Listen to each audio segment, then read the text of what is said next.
Today, we are excited to have Vito Friscia on the show. Vito is a former AAA catcher with the Philadelphia Phillies and a standout player at Hofstra University. In 2022, Vito was honored with the Broadway Charlie Wagner Unsung Hero Award by the Reading Fighting Phils, recognizing his significant contributions to the team. Now, he shares his extensive experience of the game as a hitting and catching instructor and a travel baseball head coach. From the grind of minor league baseball to the mindset and preparation it takes to succeed, Vito brings a wealth of experience. What you got, Dwayne? Definitely excited to have Vito on the podcast today. Big friend of the pod. He it's important that parents, players, coaches take away some key points throughout this episode, as Vito was not only a very skilled player, but somebody who took a very elite approach to the game. For those of us who have finished our time playing with the game too, we talked about some cool things about transitioning from player to a quote unquote normal lifestyle or regular lifestyle. And it's nice to hear his insight and his challenges moving into that world as well. So excited and enjoy the episode. So, a quick note before we get started. During the recording of this episode, I had an issue with my microphone. My audio doesn't sound great during this, so bear with us. Thankfully, Vito, most importantly, and Dwayne's audio sound great, so no issues there. Just wanted to give you guys a heads up. Please enjoy the episode.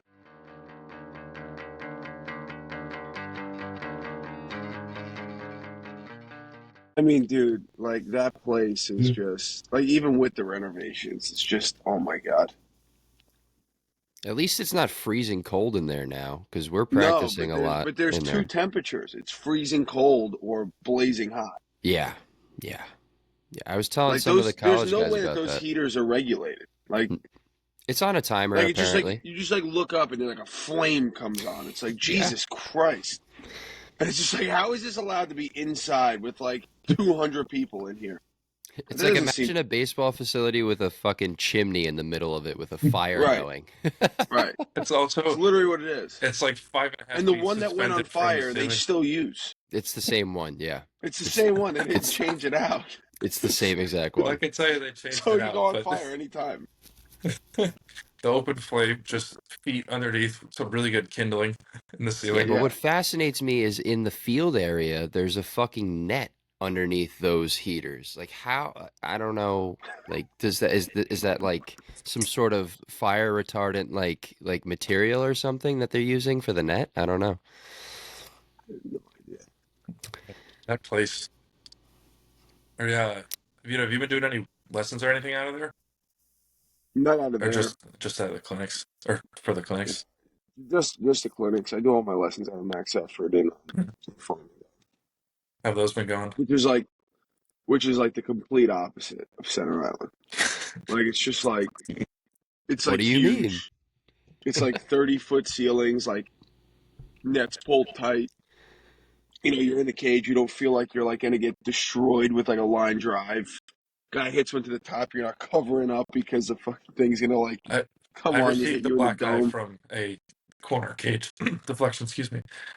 Oh yeah, oh, yeah. Those cages are a death trap. I can't throw BP in those cages. Yeah, it's I'll scary. I'll go I'll go to max effort. Like yesterday, I was throwing BP the entire day. Strikes right down the middle, perfect. I get in there, it's like I have no idea where the ball's going. Yeah. I get like so like claustrophobic in there. I'm like Jesus, I feel like I'm gonna get hit. I feel like my hand's gonna hit the ceiling, gonna hit the side. I feel like I don't fit in that cage. That's relatable. That's relatable. Have you ever seen Travis have the setup where he's got like the two L screens and he has the pad over the top of it?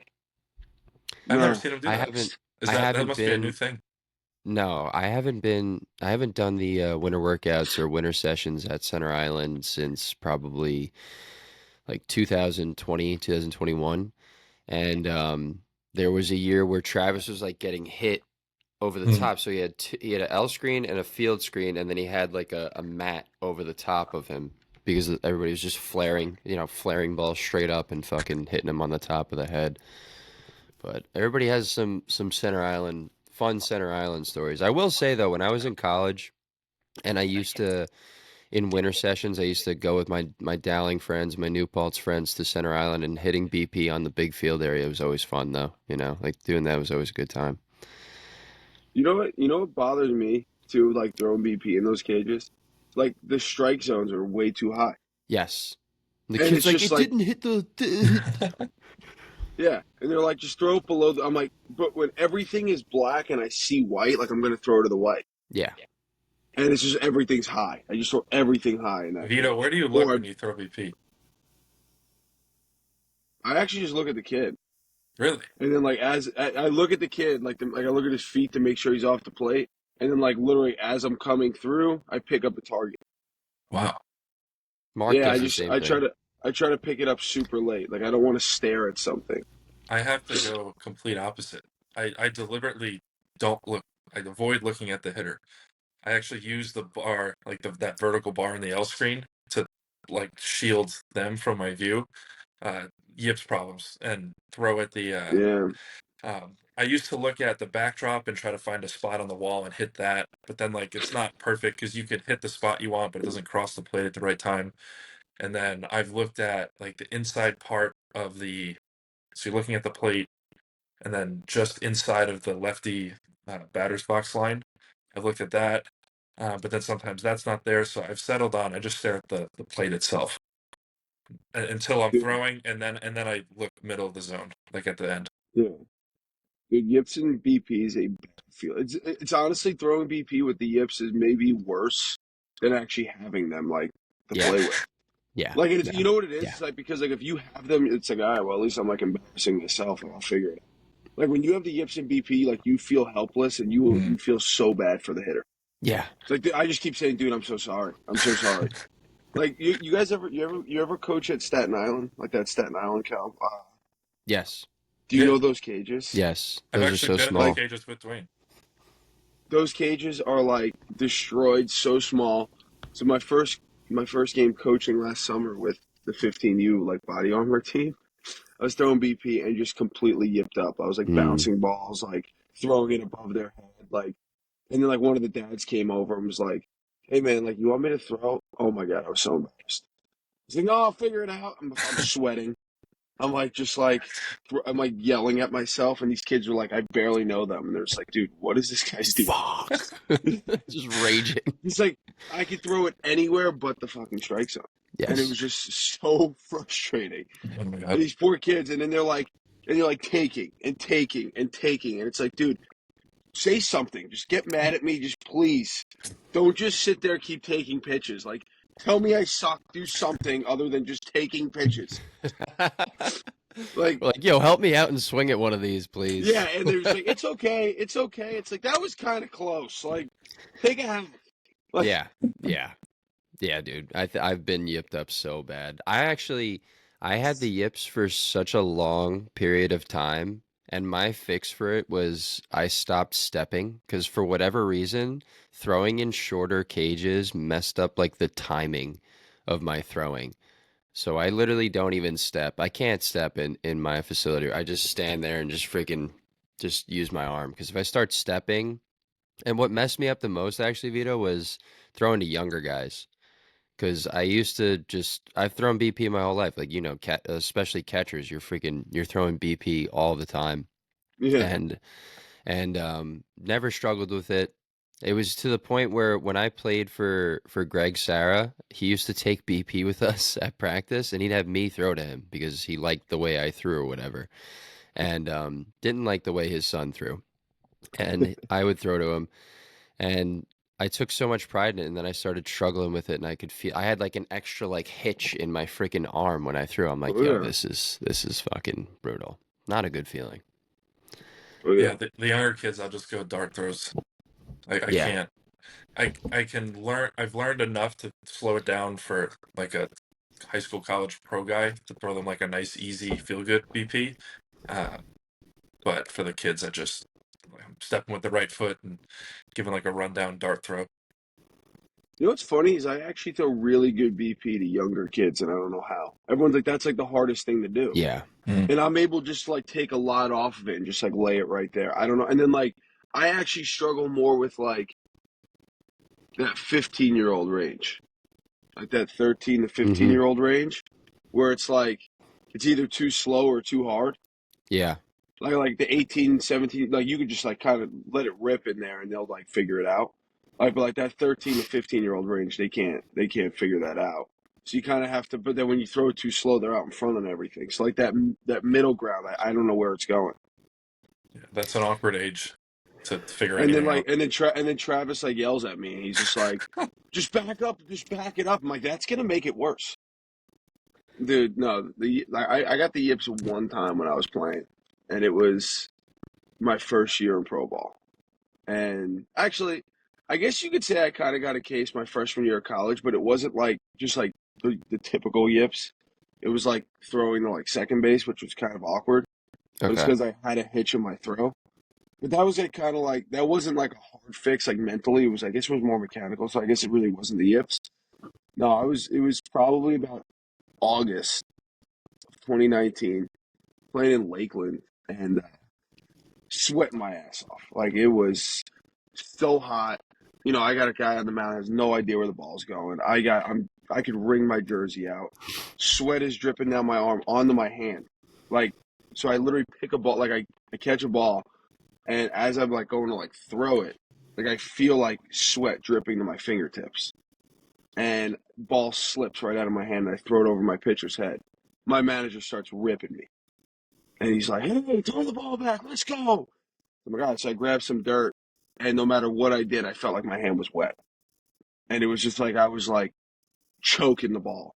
No idea where it was going from then on out. And then I was like, I was in pure panic mode. I'm like, this is it. This is my career. That's it. Like I caught this stupid fucking thing of the yips, and I'm done. But no, I figured it out fast. I was just like, this is like, no, not happening. Like went back, just started throwing balls. I went up to my catching coordinator. I was like, hey, we're just gonna nip this in the butt right now. Said I don't have it. Let's just go play catch. And threw a couple away, and he was like, started laughing, but he's like, no, you're good. And then we figured it out. But I mean, it's scary, dude. Yeah. Yeah, dude, It it is. is. It is a scary feeling. We had one of our catchers get it really bad literally like 3 days ago. We were doing live at bats inside, and I was watching I was just like watching the hitters. So we're at Center Island. We're on the main field area. The main field area is where we're having the live at bats, and then the rest of the cages, all the hitters are in.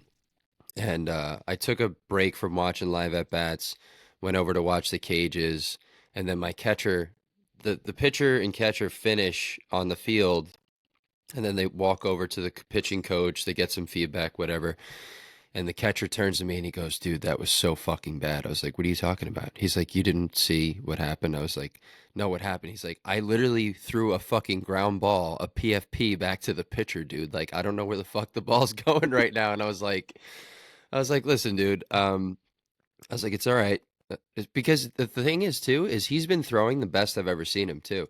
Like down to second base, down to first, all that stuff.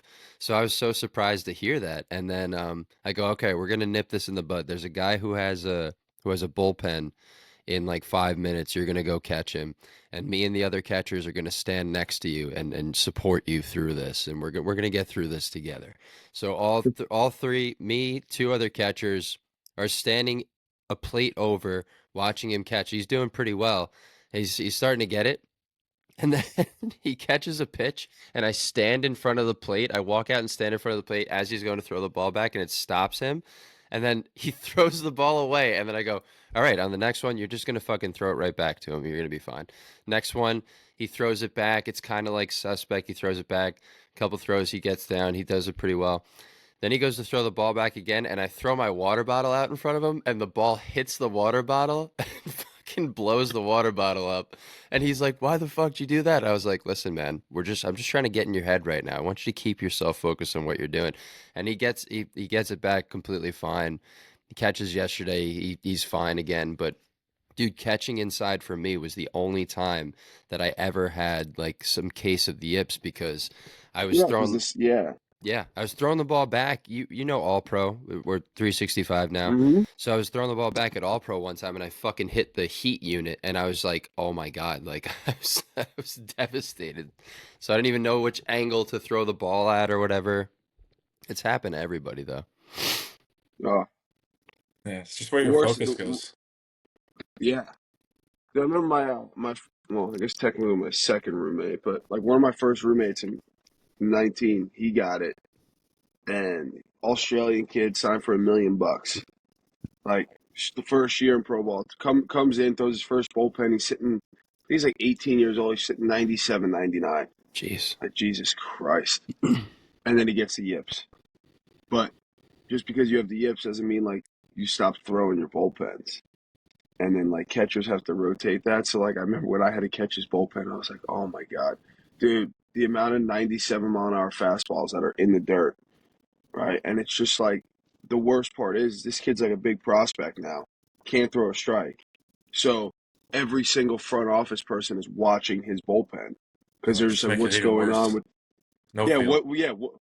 right? What's this kid who just signed for $1 million doing that can't throw a strike? So they're all watching, and you're back there as a catcher. It's like That's so if dumb. anything gets by, yeah, it's so dumb. It's so dumb. Oh, welcome to it. But yeah, no, it was yeah. They're watching him, and this kid is just like spiking fastballs, and you're just like, I'm playing goalie. Yeah. But There's like my you guys feel sitting for the there with kid. iPads going like, oh, do you think his elbow needs to be up a little bit more? And then to the pitching coach probably knows what's going on and is sitting there like, oh, Yeah, no, we'll get it. Like, the hell out of yeah. here. No, we had our mental skills coach. She actually helped him through it, and then he ended up being in a trade. Um, he was in that. I don't know if you guys remember. You know Hans Kraus. He was a big prospect with the Rangers. I Played in the remember big that name, leagues with the Kraus. Phillies for like a cup of coffee. I think he was in the big leagues with the Angels last year. Hans was the man, but he got traded in that trade to Texas for Hans Kraus. He figured it out a little bit low A, and then he I think I want to say Josh made it to double A and then kind of. But now he does like podcasts and stuff, and he talks about his time with the Yips and how he got through it, and he has like videos and stuff. And like when I tell you this was like a bad case, Oh, I think like I've you'd be seen that. standing. Yes, that's Yeah, that. Like he's like yeah, the Australian yeah, kid. yeah, yeah. Okay. Yeah, that Yeah. was my roommate, one of my roommates my first year, and like dude, like he would literally if you were like 10 feet away from him, he couldn't reach you. Yeah. Like it was that bad. And he was so mentally, and it was funny though because I remember one day I was like, the reason why it hit him so hard is like how you say it's so mental, is he was so on like a routine that like he needed to like get hot to go into a game, and it was like, hey man, like let's go, like get up, and he like first time like he's never pitched out of the bullpen, I guess. So like when coach says get going, like get going, Hmm. like He's throwing weighted balls. He's throwing band work. Like we're in a tight pitch. He has no idea. So it's like, dude, this kid's already so mentally like this is what I have to do to be ready for the game, and now he doesn't know where the ball's going. This kid is it's gonna take forever. But yeah, it took about dude. It literally took like a year and a half for him to figure it out.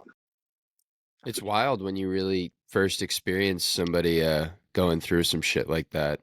And you're talking about like 97 all over the map type stuff. Like it wasn't like a Oh no, I mean, so at first it was like 97, like just spiking it and stuff, and then he started losing velo because like his hand was like uh cutting it. And like yeah, he like couldn't like he wasn't like feeling the ball properly because he was trying to do certain things to control it. So I guess he was I don't really know what was happening, but like he was like I guess tensing up like when he was throwing and he started throwing like Right. 89, 90. But then I mean he got everything back. I mean he was fine after, but it was a really bad case. yeah. I had a friend of mine that played at Stony Brook, and after our first year after high school, he hit me up and he's like, "Yo, can you meet me down at the high school football turf? Like I got to work on something." And I'm standing literally 10 feet away from him, and I haven't seen this guy since, like the summer. And I'm like, "All right, dude, like let's get it." Like I'm thinking he just wants a catcher to throw to. And the ball's just like, and I'm like, all right, you fucking dick. I go get the ball, I throw it back. He does it again. And I'm like, yo, what the fuck are you doing? He's like, bro, like it's been like this. And I'm like, oh, this is bad. Yeah. They tried changing him to like a low slot guy because he was a guy who was kind of over the top, maybe just three quarters, threw hard. They tried changing him to a low slot guy, and then, it ended up not working out. He ended up transferring. But Then he goes to this other school. Now he's a two-way guy. He's playing at D3 instead of Stony Brook, and he's fine. He's pitching again. He's fine. He's playing third base. He's hitting. So it's just such a strange thing. Yeah. There's this misconception that it's like something you catch or that it's fatal or anything. It's just where your focus is.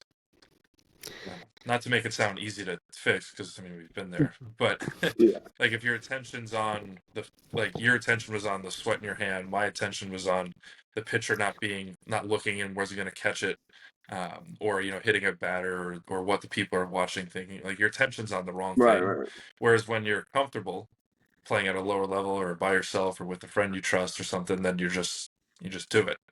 Yeah. So, Right. Now it just Yeah. happens with my freaking golf swing, bro. really. Not really. It's just more so my chipping. Like sometimes it happens with my chipping. I could blame my golf swing on the yips. I'm gonna do that. Yeah, you can do that. That's what it is. That's why I'm shooting about 25 over par. That's Why? pretty good. I got the yips. I got to figure that out. How do I mentally figure that out? You see a mental performance coach, you might end up on the freaking tour, dude. You know what? I'm gonna figure that out. I have a couple contacts for mental skills coaches. That's fucking hilarious. How long have you been doing like the winter workouts with the Titans over at Center Island? Honestly, this is probably my second or third year doing it. Definitely second as a coach. I want to say I did it third year because I wasn't always out here. When I was living in Nassau County, I wasn't doing the winter workouts and stuff. I was just doing the Tetra Matrix. Yeah, it's like second or third year, but I've been to that Center Island since when I was playing. Yeah. I've been driving out here forever. I just Did happen to you? live right over here. I don't know if you. I mean, were you like a Matrix guy when you were growing up? No, I wasn't. I think I became a Matrix guy. I want to say, I guess it was senior year of high school when I started when TD started kind of scouting me in some way, shape, or form. But I do remember seeing Kyle there my first time going. It was Kyle and Charles Galliano. You guys were Buffalo and Fordham, and I was like, oh my god, these guys are huge. Yeah, it was Yeah, good. I remember you guys. You remember that? Of course. Yeah, no, we would do all our stuff together. If there was like a Yeah, receiving drill or some sort of partner thing and playing catch, it was always me and him. yeah, Yeah, yeah. TD. Yeah, so I only did it my senior year of high school, and then I probably just worked it, and then I actually TD when I was in college. He used to make me come back and do the workouts and stuff. So I guess I was more of a later. But I was the old school metrics. I don't do any of this new school stuff. Yeah, dude, it used I to was be a carrying. workout. Oh yeah, I used to be like this. I do not want to go. Like my Yeah, legs would be cooked the first hour. What was it? Was it an hour or a half hour of conditioning? The whole thing used to be an hour and a half, and it was probably like a 10-minute stretch and then another 15, 20 minutes of mayhem. yeah. There's no way it was only 20 minutes. I mean, that felt like it was like a full It hour. felt like an hour. It felt like an I mean, hour. dude, that station where you would take the medicine ball and just walk in circles in like a crab walk and then walking backwards the other half of the time. You're like you couldn't move. Yeah, Yeah, dude, it crab did look a tough. lot different. It did look a lot different back then. That was kind of, I had a similar experience. I wasn't a guy that was raised through Matrix. I went my senior year and I think maybe a little bit my freshman year of college, but that I had the same feeling. I was like, bro, I gotta fucking go to this. It's like a fucking boot camp to me. Like It I'm gonna get really was, man. It was so, horrible. And you have guys like Reyes screaming "Come on, this is good for you. This is good for you." It's like, dude, I'm dying. I came here to catch a couple baseballs, not go to boot camp. yeah. And then Sunday go catch a million bullpens Yeah. after, which was Oh my god. Oh man, it's so funny. I was forged from that. yeah. Yeah. That was responsible for a lot. Because I remember Dude, and it the being, best was like right before going right into that was just like a straight foam roll. Like there was no warm up. It was a foam roll right into a sprint. All But right, it was guys, like, roll out. yeah. I never had a foam roller, so I used to just use like the baseball. So it was yeah. just like for a half hour straight, I was just pain. Like it's a hard baseball rubbing my hamstrings, a hard baseball rubbing my quads, and you're just like, here now go hold this 12-pound medicine ball and crab walk for a minute and a half straight. It's like, oh my god. All right, switch And then, directions. and then right after that, the station was like from your catcher's squat to like hurdle jumps. Yes, So yes, do you remember that one? yes, Yeah. Oh Oh man. my god! And then it was the blocking like down the ladder. yes. Oh my God, I think the Dude, I ladder remember. might have been my I'm least looking favorite. at the stations. I remember what it looked like, and it was horrible. Yeah, in the nice low lighting of Center Island Yep, Sports. yep. That shit. You That was touch the just ground just like that. You poke it, your fingers black. yes. You poke the ground, your Uh, whole shoulder's covered somehow. yeah. Oh, that But dude, place. that's honestly like one of my favorite parts about catching is the fucking weird ass stories. Like it's not, oh, I went to this clinic and we were doing ground balls and stuff and working on ground ball form. Every catcher has like some story about some strange catching training, whether it's your high school coach hitting fucking fungos at you for blocks, and that's the first time that ever happened to you. You go to like something like metrics and it's a mini boot camp. And then for me, going to college and basically being like, okay, we don't have a catching coach, so when the catchers are doing individual work, we're kind of just piecemealing this shit together. um, and then I'm sure you get different kinds of experiences at different places, but it just forges such an interesting fucking culture, man. I love catchers because they're just such strange dudes. Well, that's what I like about it, because there was Yeah, this physical demand that forced you to be better mentally. Like yeah, we'd start the clinic, and early on there was probably 8 of us, but the 8 were Division 2, Division 1 players. Like it was like a hand selected group at first, and we'd be going and we'd start, and Tom would just come in like all hopped up on motivation and drop the hammer and just be like, hey, he'd tell us a story. And as a ninth or 10th grader, you'd be listening to this, a story about like a senior in high school. And the senior in high school, when you're 14, 15, is like a man. So you're listening to it. And he's like, this cold day out, it's breezy, overcast. You know how Tom tells stories. He's like, yeah. like a slight crisp air in the fall, and rainy, wet, and this hard-nosed dude, he's catching this guy. He's 89, 91, and which is 110 miles an hour when you're 14, and he's bouncing balls here and there in the mud, and I've never seen such a grit effort. And he's like, that's what you need to do. And then we just go do like lunge jumps for a minute straight, and you're sitting there like, this is what it takes.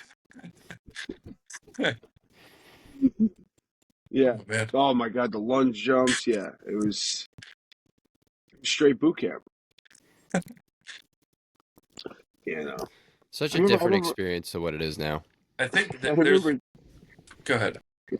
Oh, part I of that's remember my necessary. junior. Yeah, no, it definitely is. I remember my junior year of college. I mean, it's probably like January. No, it was probably like December. So like off seasons and like the full swing. I think it was like winter break, right before winter break, because you just had the whole fall season of lifting in college. And dude, like my numbers are off the charts. Like again, I don't think I was lifting properly in college, um, because I was lifting a lot of weight and like a lot of like straight bar stuff, which isn't functional like in what I learned when I got the pro ball.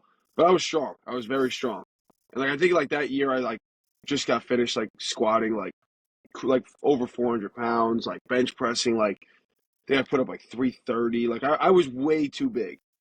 But I was feeling great about myself. I'm a 21-year-old kid, just like, yeah, I'm throwing up over 300 on bench. I'm squatting over 400.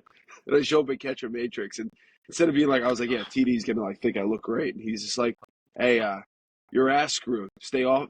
Stick to the light beer. And I'm like, what? Thanks, T. Like, I don't think that's for my beer. Like, my ass screwed because I'm in the off season. Like, and then like 2 months later, he sees me. He's like, oh, way to take the weight off. It's like, T, like I just I'm caught a lifting. season. I just caught a Yeah, season. That's why I fucking lost the weight. yeah, right. Like seriously.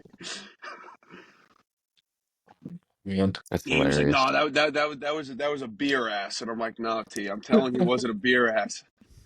That Was it? was a I was beer. lifting 5 days a week, doing like optional lifts. Like I was just trying to get as strong as possible. You know how it is in college. It's like Mm-hmm. get big, and it's just like, okay, I'm gonna get big. Like this is my year, and I got huge, like way too big. I couldn't move. Yeah, I remember hitting hitting like 240 or something my senior year of high school. It was just a really bad. It's really only like 18 games, but it was just a bad stretch mentally. And then I go to college and I put on 35, 40 pounds. At one point, I deadlifted like a legit 600, squatted 470 or something. So I'm doing all these things, still hitting 202.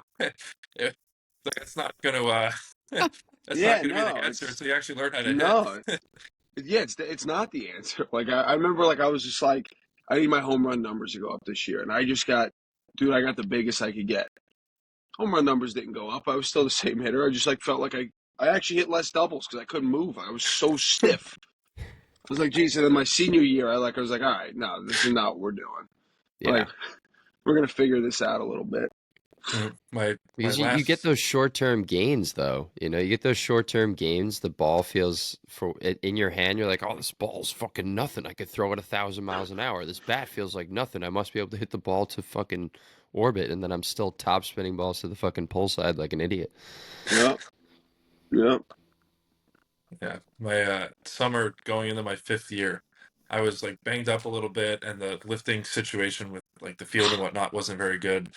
And I went on the after being really strong, I went on the I'm gonna roll out and stretch and make sure I feel good and just practice hitting. And I felt so weak, but I hit well.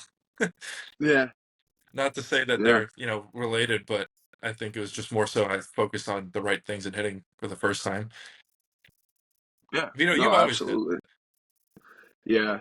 No, that was like the thing. But like we spoke about that in the past. It's like I feel like everyone kind of has their thing, and like hitting was my thing. Like I just not that I was the best hitter, um, but I just could always like figure things out like pretty like not easily, but like I always like had confidence in myself. And it's funny because I was actually thinking about this the other day. Like I haven't played in like almost 2 years now, um, and I was saying this the other day. Like I'm sitting here driving my car, and I'm just like, dude, I can hit in the big leagues right now. Like, and I know, like, it's just like, dude, are you? And I'll tell myself, like, I'm nuts. Like, in my mind, I was just like, dude, you give me a month and a half, I'm gonna figure it out. Like, I'm gonna feel like, and that's just how I was mentally with hitting. I was so confident in my hitting ability that I was like, and like, you could look at my numbers, and my numbers, like, I'm not saying they were anything eye popping, but like, I was like, I can figure it out. Like, I'm always gonna figure it out. And that was just the confidence I had when I would hit. Um, but it's also funny because when I talk about like when I give lessons, catching lessons and hitting lessons, um, like to me it's a lot easier to give a catching lesson because that's something that I had to work on as a player. Like I had to become like a good like a quality catcher. Where like I like hitting, like KB said, like I always hit, right? And that was just kind of my thing because I was like mentally I could figure it out. Like things just made sense to me. Like with catching, it's like I know when a kid's doing something, I know what he's feeling because I've been through it all. Like I know it Mm. doesn't come easy catching. I had to work really hard at it. So when a kid's struggling, I get what he's feeling and I could kind of relate to him. But with hitting, it's like sometimes just like I don't know.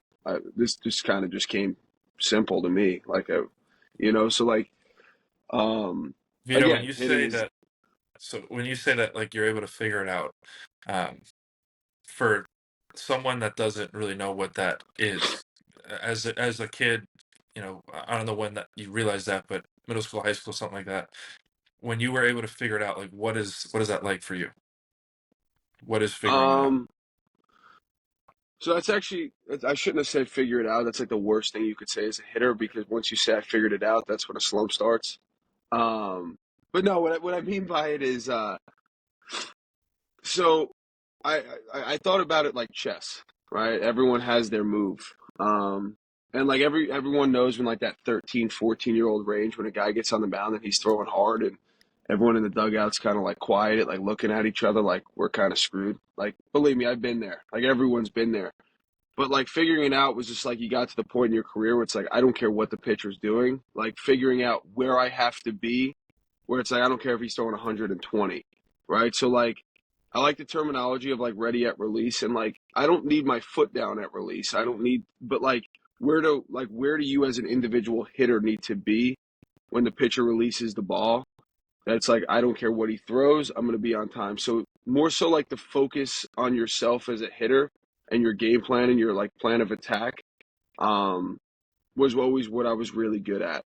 Like I would see a pitcher, I'd see a scouting report, I would always try to pick up on things that they did, like if they were giving away any tipping of like a breaking ball, fastball, try to pick up slots. So again, like I feel like figuring it out for me was at the point where I said, I don't care who's on the mound.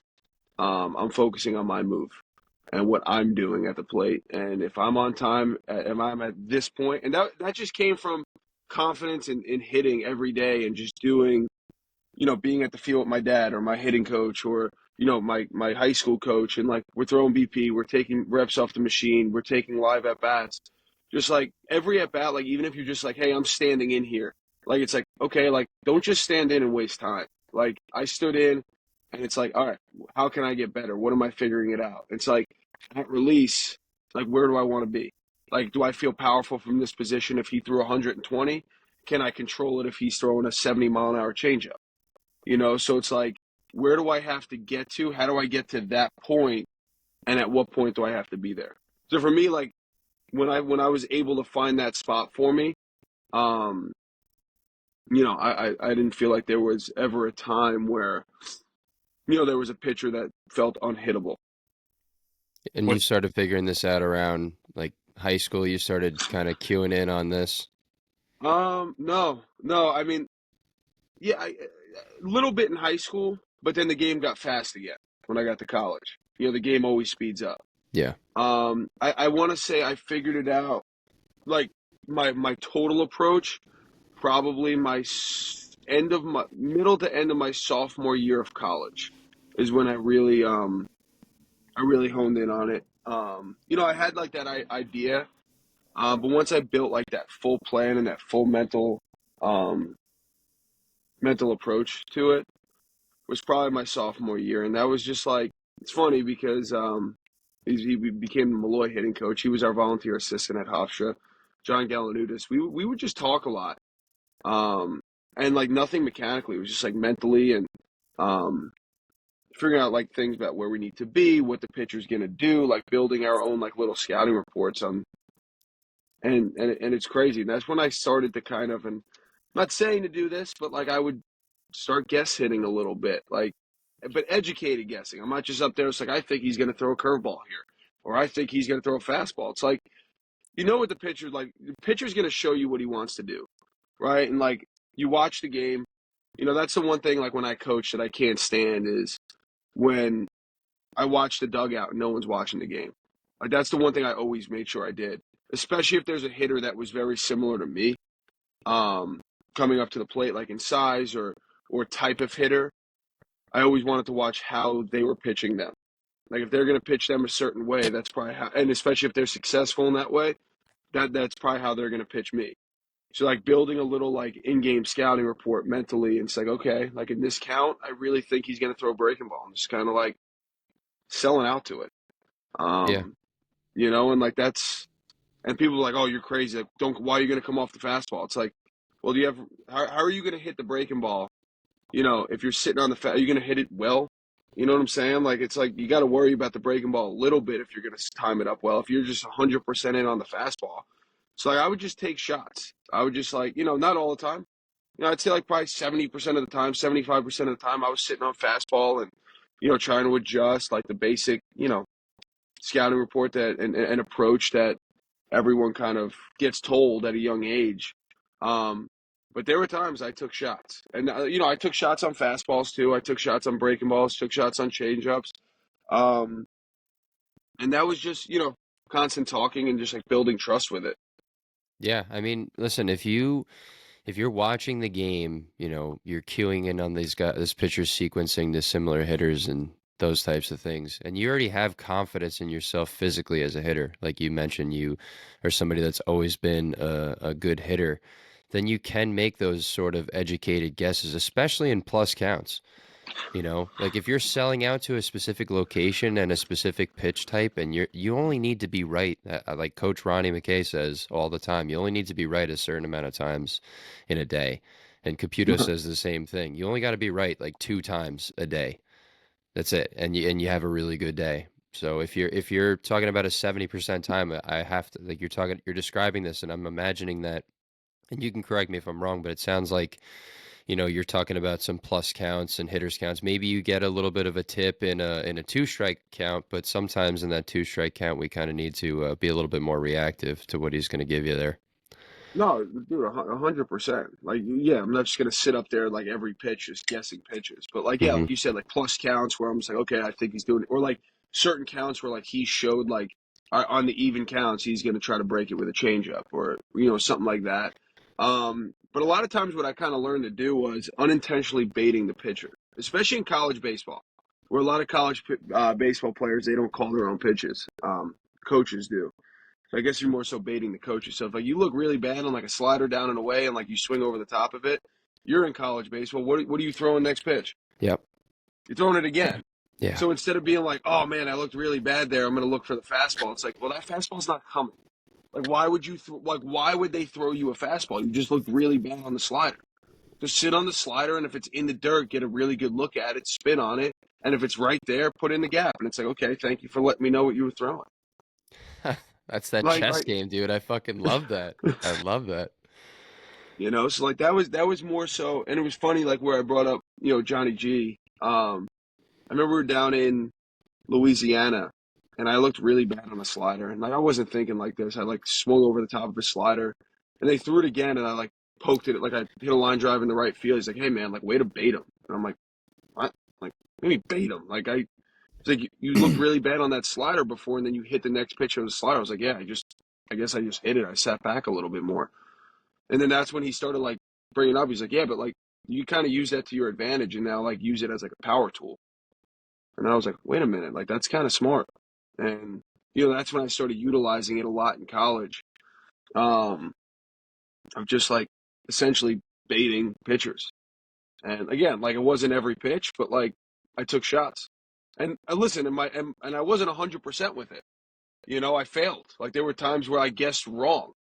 And it's like, but I don't like it's okay. Like I would rather because my thing is if I'm right and I think I have like a good indication but if I'm right and I'm on time, it's like I know the pitch that's coming and I'm guessing it. It's like hitting off a machine. Like it's like it's coming. You have an idea of where it's going to be, and it's like you put a good swing on. It's like you're in a good spot. There's a ego involved with saying, "Hey, I'm gonna sit slider here," and then you might get blown up by the fastball. And so Right. it's one thing for a hitter to learn how to formulate a plan, whether you call it guessing or having a plan. Like, okay, I'm probably getting this type of pitch, and I can hit that, so I'm going to look for it, or I'm going to adjust a certain thing that I'm doing. So that's step one. But then to go up there and stick to it is a Yeah. really important next step that a lot of hitters struggle with. Was that what was that process like for you? So I would say it was definitely I was never someone that would like try to come out of the plan. I would give up fastballs and I would be really mad at myself. Like really mad at myself. Like, oh man. But like generally I think we've had this conversation before. It's just like if you can hit a breaking ball, right? And you're guessing it and they throw it, it already has a spin, so like breaking balls you kind of hit it further than a fastball. So it's like why do we as hitters say like, man, I really want that fastball? It's like, yeah, but like if he throws that breaking ball and you're looking for it, it's like all you got to do is just kind of get the barrel to it, and it's going to be a double or a homer. Yeah. Or okay, I don't want to say double or homer, but Hard hit like ball. a hard hit ball because it's a little bit slower. It has the spin to get your backspin. You just kind of have to redirect it. Um, but yeah, I just like I never yeah, you get upset about it. But like my next hitting coach, Matt Wessinger is at Wake Forest now. I actually had a lot of good coaches in college that like helped us along with this. And he was all about this, like sitting pitches and stuff. So he kind of brought this like ideology to us. And he was just like, listen, like, yeah, you could be upset you missed your fastball, but like, you could sit fastball, but like, you can also hit a breaking ball. So it's like, why do we as hitters say that we can only hit fastballs or fastballs are the easiest thing to hit? I get it. It's the one that's straight, but it's also the hardest one. Yeah. Like it's like, and at the same time, here's the other thing is like, if a guy's breaking ball was nasty enough, I ain't sitting it. Mm-hmm. You know what I'm saying? I'm not going to sit a guy who has like an 89-mile-an-hour banger or like, it's like, okay, well, that's not a pitch I'm going to drive, so why would I ever look for that? So then on someone like that, I would look to get out of the count early. It's like, okay, this guy's a devastating breaking ball. Let's try to hit the fastball early or, you build another type of plan. But like the guys that I would be like comfortable sitting a breaking ball on was a guy who had a breaking ball I would be okay hitting. Yeah. It's You know what I'm fluid. saying? It's not a very rigid thing, meaning, it could change in the middle of the game. If a starting pitcher has that 89-mile-an-hour banger that we're not going to be Right. hunting for necessarily, and then somebody comes out of the bullpen that has a breaking pitch you can hit. And what we tell our guys over at St. Joe's too is like if a guy throws you some fucking nasty shit, like this happens, it happens off the hack attack all the time. You're hitting whether it's fastballs and one ball happens to run or one ball happens to cut. You see a guy take a really bad swing at the ball that's nasty, and then he like looks for that pitch again instead of getting back to his approach of, okay, let me get back to the middle of the plate and find something there. We had a kid, one of our better hitters, take like 5 swing and misses in a row after one of those kinds of pitches. And Caputo simply says, dude, just look for the pitch that comes out over the plate and hit it. And then next pitch is nasty, he takes it.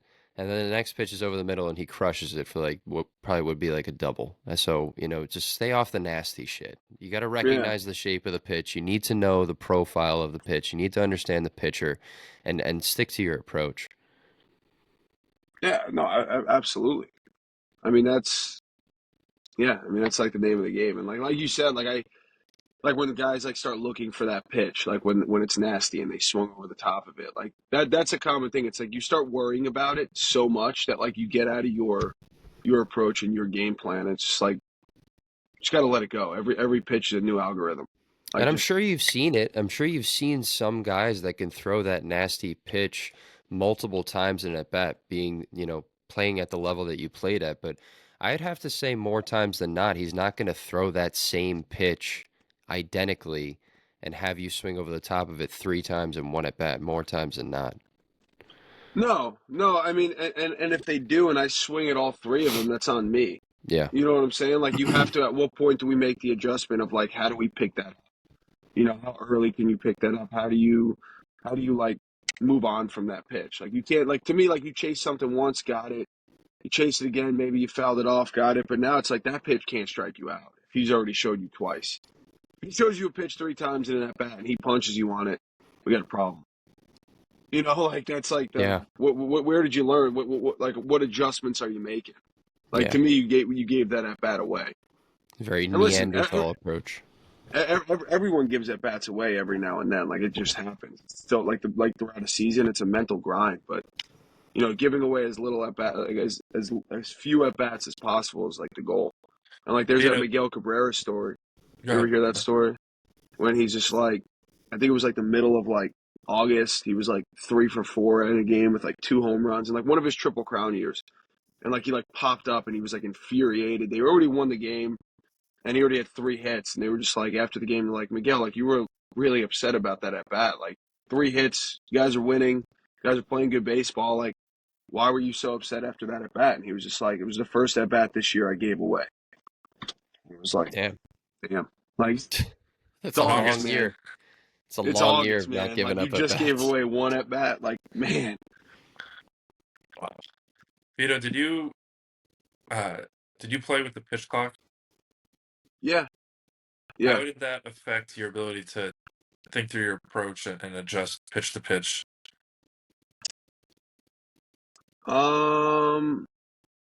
Honestly, not like honestly, I honestly think it helped me. Not me in general. I just feel like it helped a lot of us because you stopped thinking and like you didn't have time to come out of your approach. So it's like you build an approach to step up to the plate. And then like a lot of that second guessing happens when you just take a step out of the box. Like you're not thinking when you're in the box. You're just like, all right, what's he gonna do? What's he gonna do? And then you step out and you try to reiterate like what's going on. You don't have enough time. Like you hit a foul ball or whatever, like pitch is thrown, like you look down, you look at your bat, you go through your little routine, you look up at the clock, you're at 11 seconds. You're like, man, I got 2 seconds to get back in the box before it's a strike. So like you kind of were, it's kind of moving a little bit. So again, like it's not to the point where it's uncomfortably moving, but it's just enough where like you can't really rethink things. And I always like to swing things in an advantage. Um, Pitchers don't like to move fast and they don't like to feel rushed. So to me, I was always just like, they're going to give me a mistake. Like they're going to force themselves into a mistake. So I would just kind of stick to my plan, um, and just kind of wait for the mistake. Because I felt like they were rushed just like more than we were. What was that? That's an interesting perspective because from our view, because we just got the pitch clock enforced, I think last year or maybe 2 seasons ago, and there was some complaints from the hitters, and then it was making the adjustment from because we didn't have PitchCom until last year, Mm-hmm. and it's just watching the discomfort from some hitters because we played some NJAC teams, some New Jersey conference teams. They had PitchCom. Watching the guys look ambushed offensively, sorry, was kind of eye opening for us, and then we kind of saw it as a necessity. So it's interesting to hear your perspective that you felt it was an advantage for you as a hitter, because I heard a lot of guys being super uncomfortable and literally watching them looking like they're getting freaking ambushed up at the box. Yeah, I mean, definitely. Like I could feel like that could definitely be a thing. But like you can't let the pitcher get into a rhythm. Especially with catchers that aren't using pitch com. Like that's when I would just like abuse them. Like like I would step in the box at 9 seconds every single time. It's like if they want to shake, you got to get moving because that pitch has to be delivered. That's So, smart. I'm taking my time. I'm waiting to that 9 seconds, and I got my head down. I'm not looking for the signs. That's not what I do. Like I'm looking straight, so the catcher's not comfortable giving signs yet. So I'm waiting till 9 seconds. Now it's like now they're just starting their signs. Times they get the sign. Now it's like 8, 7. It's like all right, you're gonna shake. You got to shake, and then at 4 seconds you're coming set. I'm just speeding the pitcher up. So Vito, kind this of this this competing, the act of competing that you're doing, you're trying to find different things that the pitcher's doing. You're trying to mess with the catcher. You're using things to your advantage. You have this mindset when you're going up there that like I'm in control. I'm going to screw with him. yeah. Did you have examples of that growing up? Is that something you've learned? Is that you just never thought it any other way? What was that like for you? Um, I mean, I guess it kind of comes from my dad. Um, my dad's very competitive, and like no matter what, like whatever we do, like I remember like when I was a kid, like we used to play like kids used to play outside. We used to play like stoop ball and stuff like that. And I remember I always wanted to like beat my dad, and like you throw it off the stoop and the ball goes flying or whatever it was, and I'd be winning because I was practicing all day. My dad comes home from work, and then like my dad was such a competitor. Like he played college baseball and stuff, and I'll never forget. No matter what we did, like he was, I'd be winning whatever the game was, and he would just be like, he'd make like one hit or like one home run or one whatever it was. He would just get 1 point, and he would just be like, all right, now here I come.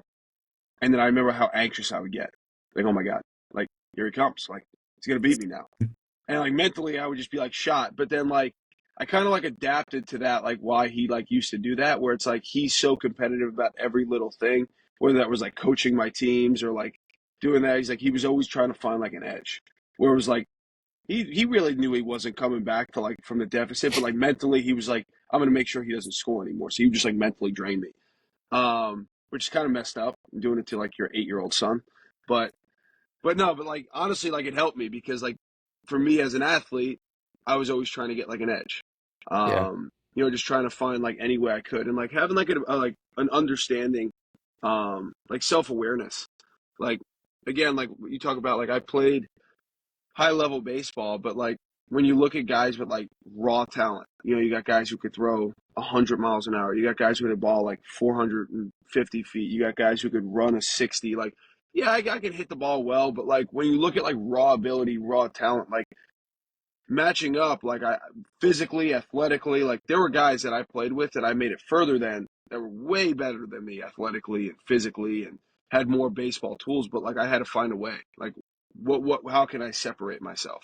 And this is something like John Habian would talk about a lot, like the tiebreakers. It's like, like this guy does this really well, you do this really well, this guy, and he's like, and then there's a couple tiebreakers, and that's the stuff that you can control, right? The controllables, like, do you do this the right way? Does he do it? Like, if you keep winning those tiebreakers, you're going to move on. And, that tiebreaker could be like anything, like the mental game, like your nutrition, are you getting your lifts in, staying healthy, like little stuff like that, taking care of your body. And those are the tiebreakers he talks about. So those were the things that I always tried to like be really, really good at. And it was like keeping my mental game on point, staying healthy, getting my lifts in, stuff like that, all that stuff. And that's just competing against like stuff that people don't know you're competing with them against. And I was like, I'm just going to be really good at that. And it kind of sounds like from your dad, you had a little bit of that here I come type mentality when you were, Yeah. when you were playing. Yeah. Yeah, no, absolutely. And it was, yeah, I know it's like a funny thing. And like, everyone's dad's kind of doing that to them, just like, trying to beat their kid or like, just like drawing like a competition aspect in them. But yeah, I always wanted to have that like down but never out, like and like having like embodying the Northeast baseball player. Like you hear about the guys from like Florida and Texas and California, and you go down, oh, these guys are the best in the world. It's like, yeah, well, we're pretty damn tough up here too. Like I don't care. Like and like yeah, you guys get to play outside all year round. Like that's great, but you ever have to grind it out in Center Island? Like No. I bet not. They haven't been in the fucking trenches, bro. No, there is definitely something to be said for that, man. It's I haven't seen anybody, to my knowledge, from like Florida and Texas catching. Like I have a kid that I train that shows me video of him receiving off of his pitching machine in his backyard. There's fucking snow on the ground. He's sitting in the snow. He's got a beanie on, and he's fucking catching balls off the machine. And that Right. type of stuff is just like, damn, dude, this kid fucking loves to do this stuff. This kid loves the catch, loves the game. And you can't take that love away. You can't. No, no, you absolutely can. Like that's doing that in the snow is not fun. No, it's It's not. definitely not fun. But like you think about it, like it builds character a little bit. It definitely builds character, and that's like why we have that label as like Northeast players. Um, that grittiness, and you know, because you think about Florida, it's like or like California. It's not knocking those players either. Like I don't want to knock those players because they're great, but when you're playing in perfect conditions all the time, it's just like that's fun to hit. That's fun to play in. Like it's like you don't have to worry about your hands getting blown up. You don't have to worry about you know not being able to move because you got 42 layers of sleeves on and stuff. That feeling, you not being able to get warm. Injuries because it's too cold. Like finding ways to get loose because of injuries. Like they don't have to deal with any of that, and that's a Yeah. that's a mental grind in itself. Yeah. So when you get to pro ball and like you're dealing with all this stuff, it's just like when you hear the term, like it's all part of it. It's like, yeah, well, I guess this is it. Like, but we've had to deal with shit our whole lives. Yeah. With that. You're You know how it deciding is if you playing like want a to. You're deciding if you want to have more layers and stay warm, or if you want to do less layers and then be a little bit more mobile in that 37-degree game. you know how it is playing like either like high school baseball or like college baseball in the Northeast. It's like first half of your season gets like canceled because it's still snowing out. Yeah. And it's just Yeah. like Our first we game's were, next Sunday, dude. Our first yeah, game's like next Sunday in New Jersey. yeah, it's like not gonna happen. Like it's It's gonna get probably not going to canceled. happen. It's gonna get canceled. Like that's just how it is. It's such a strong filter. Because like you said, We're you're talking not. about a guy who played in Buffalo, bro. Yeah. Fucking It just drives, you drive 12 hours south to play in 42 degrees, and you're deciding if you want to go one or two like Under Armours, and Yeah. cutting the sleeves halfway so your shoulder can move, and it's windy and your hands are dry and the ball's slippery, and you're like, my hips are tight from sitting on the bus. I gotta go catch. Like, you're not doing that unless you really, really want to.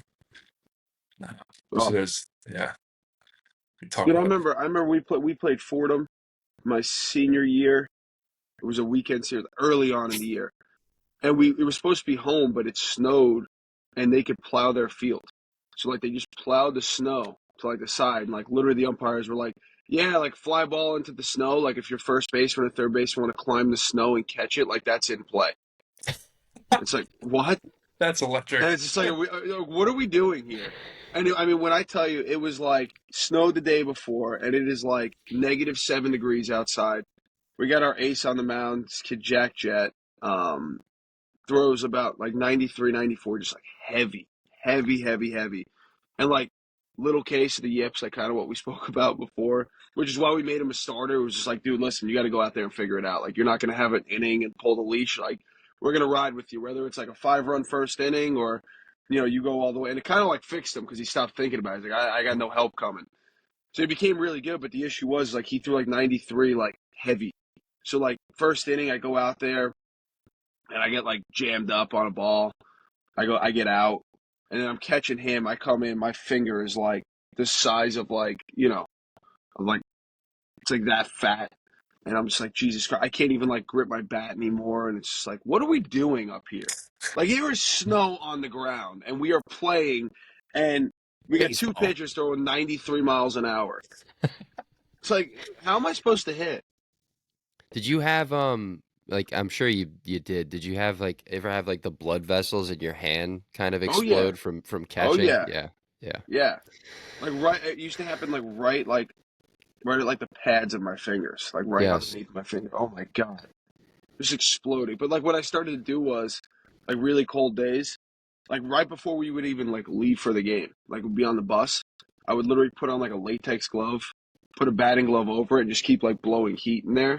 And then I would never take the glove off until the game was over. It's I kind of would smart. catch, I would Wow. catch with it, and I would just hit with it because I was like, I don't care about my right hand. Like if my right hand gets cold, it gets cold. But like if this hand's cold, like catching hand, like you ain't that. That's a bad feeling So you had the latex glove and the batting glove on the whole day? the whole day. Like Wow. dude, That's like literally That crazy. wasn't too like sweaty? 6 hours before, huh? Wasn't like sweaty or like your palm sweating? Believe me, you'd rather be sweaty than. I mean, but here's the thing: it's like it's my hand that's catching, and Right, it's like right, my right. bottom hand. So like it's not like really was like a big deal, I've never heard But of if that. one hand, but like it was weird because like when this hand would be like hot, like it would be sweaty, it would actually like my body would stay warm because my fingers were warm. Mhm. Like it would just help my like whole body. Like when I would DH, I would actually like put them on both hands the whole Are day. you a genius? Yeah, I've never heard of this. That's No, fucking this was smart. I've been actually missing out. this was our athletic trainer was like, I was like, my hands are so fucking cold, Steph. Like, how am I gonna keep them warm? Like, I'm DHing. It is so cold. How am I gonna hit? Like that's a real thing. Like I feel like I would hit balls in the barrel and my hands would explode. And she was like, just put like a latex glove on. I'm like, what is that gonna do? She was like, it traps the heat. She was like, so if you put a latex glove and then you strap your glove tight around it and you blow inside, like the heat won't come out. Wow. My I'm like, mind's blown. BS. Shout Dude, it out to was Steph. fantastic. It Shout was out to Steph. unbelievable. Yeah, you get a little Yeah. sweaty, but like rather sweaty than cold. Yeah, sure. All right. And the grip, you got your batting gloves on. This Yeah, all checks out for me. I'm gonna Yeah. this is knowledge. This is what the people yeah. need Have to your know right players there. do it. Yeah, I'm gonna fucking tell him, dude. St. Yeah, Joe's University, and anyone else listening to this podcast is going to be just a step above the rest. Warm hands. yeah. Have them put like the Vaseline or like Aquaphor like on their arms and stuff. Yeah. That's another thing that keeps it in there. Like yeah, put that on their arms, and that'll keep you warm. Right. That makes If sense. you want to get the edge on your opponent, you listen to this guy because holy Jeez. shit, dude! Talk about getting the edge on your freaking opponents, dude, in all facets of the game. You're Listen, warmer. I was fighting the cold weather too. I was gonna find a way to beat the cold weather. That's my little edge there. I was like, you are not gonna make me cold today. I'm gonna figure it out. Mm. I was like, this Aquaphor work. A little bit. A little One bit. I'm a one little trick that I warmer. used was I had like a gallon water jug, and we were usually on the road, especially early in the season. So before we'd head on the bus to drive over the field, in the hotel, I would fill the jug with hot water and then leave it in my bag. So when I was thirsty, I would drink it. I would be warm instead of cooling down. That's not a bad Yeah. strategy. Yeah, that's not bad. But I feel like whenever I used to like I was so bad at like hydrating during games. That, like I feel like when I was thirsty it was because I was like out of breath because I just probably Yeah. just like ran like second to home and I was like, you know, it was a big run for me. So I definitely would want something cold. Yeah. Dude, fighting the Well, cold in general and also I especially my last 2 years, I got sick like a good amount too from just being on the road and fucking and being cold all the time and wet. I felt like it was always raining. Like we'd go up and play in Oswego and it looked like depressing and cold and raining and it's just I felt like I was getting sick and fighting the elements. I think you hit the nail on the head right there. You know, playing up in the Northeast definitely makes you a little bit different. Yeah. I mean I think the worst was more so like playing in pro ball when it's like you go down to spring training, you know, and you're down in like Clearwater, Florida for, you know, about a month, month and a half. And you're working out in like 80-degree weather, like absolutely perfect in like February, March, where it's like no humidity, just like ideal. Like you wake up, it's like 70 degrees, so it has like that slight breeze. And then like middle of the day, it's like 82, and it's just like perfect. Like there's no humidity. And then like it's like, all right, you're going up here, and it's like you get sent up to like Jersey Shore, like right on like Seaside. And you get up there, and it's like, Jesus Christ, I've just been hitting an 80-degree weather. It's 34 out. And that's it's just like, all also right, that field is enormous. oh my God, that field is the biggest field ever. Dwayne, this field is like Dowling College, but with the wind blowing in, Yeah. Dowling College is massive. but with like a That's PAL backstop. No, it's like the field it's is like a 35-foot backstop. it's definitely a cool field though. Like the locker rooms, like it's a little outdated, but like I loved playing there. Like it was one of my favorite places to play. It was just like you're just not gonna hit a lot of home runs there unless your name is Logan O'Hoppe. And then if you're that case, you'll just hit 20. Yeah, It's just like okay. I didn't realize I didn't put two and two together that he did it at that field. He That's did it at impressive. that field, man. Oh my He did it god. at that field. And that dude, that like you get no cheapies there. I remember early on in the season, it had to be like the first or second week. And Bryson Stott was still down there, and you know they sent him because it was right after COVID, so they made him go to high A, and he was only there for about 3 weeks before he was hitting like 450 with like you know 3 homers, but he hit a ball to right center there, and like he comes into the dugout and he's like making like face, and it was like a fly out to the warning track, and he's just like comes in, he's like, yo, I fucking crushed that ball, and he like looked at the iPad and it was like 105 at 32, and it didn't go. And it was just like, wait, what? Like, that didn't go? Like, and he was like, dude, I knew I crushed it. He's like, I literally absolutely barreled it. He goes, I almost like, you know, flipped my bat out of the box. Yeah, it was just a fly out. 105 at 32. Imagine, out. Go grab your glove. Like, 105 at 32. Yeah, good swing. Go get your glove. Like, all right, thanks. Good swing. That's an out. Right. Like, are you kidding me?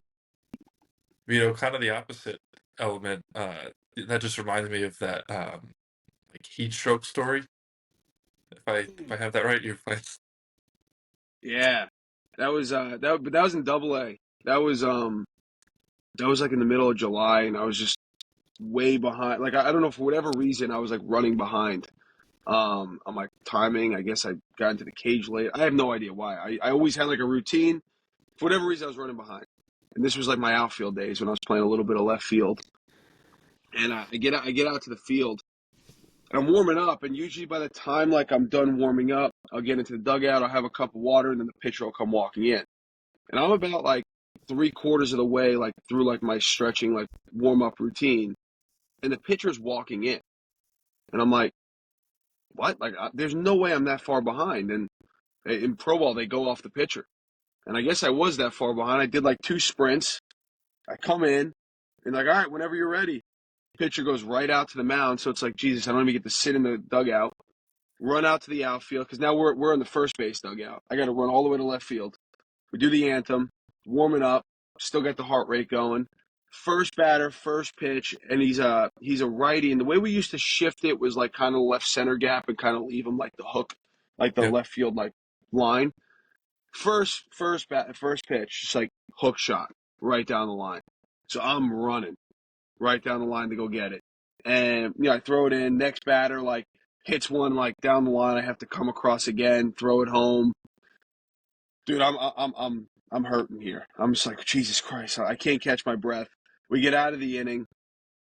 Now, at this point also, I know it sounds crazy. I was playing left field and I was leading off. Okay, so now I come running in from left field, get my bat. And that was like the toughest part was like when I was playing, like, because of the pitch clock. This is where it would kind of screw you a little bit. Because I'm running in from left field.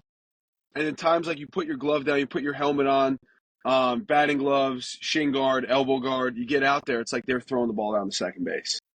And you're like, Jesus Christ. All right, here we go. So now I get up. I barely take any warm-up swings. I get into the box, hit like a ground ball, like shortstop. I'm running it out at first. I'm like, all right. Yeah, I catch my breath. Let me sit down on the couch. Before I could sit down and get a cup of water, our second hitter's out. I'm like, oh, my God. Third hitter comes up, like 2 pitches in, pops up. I'm back in left field.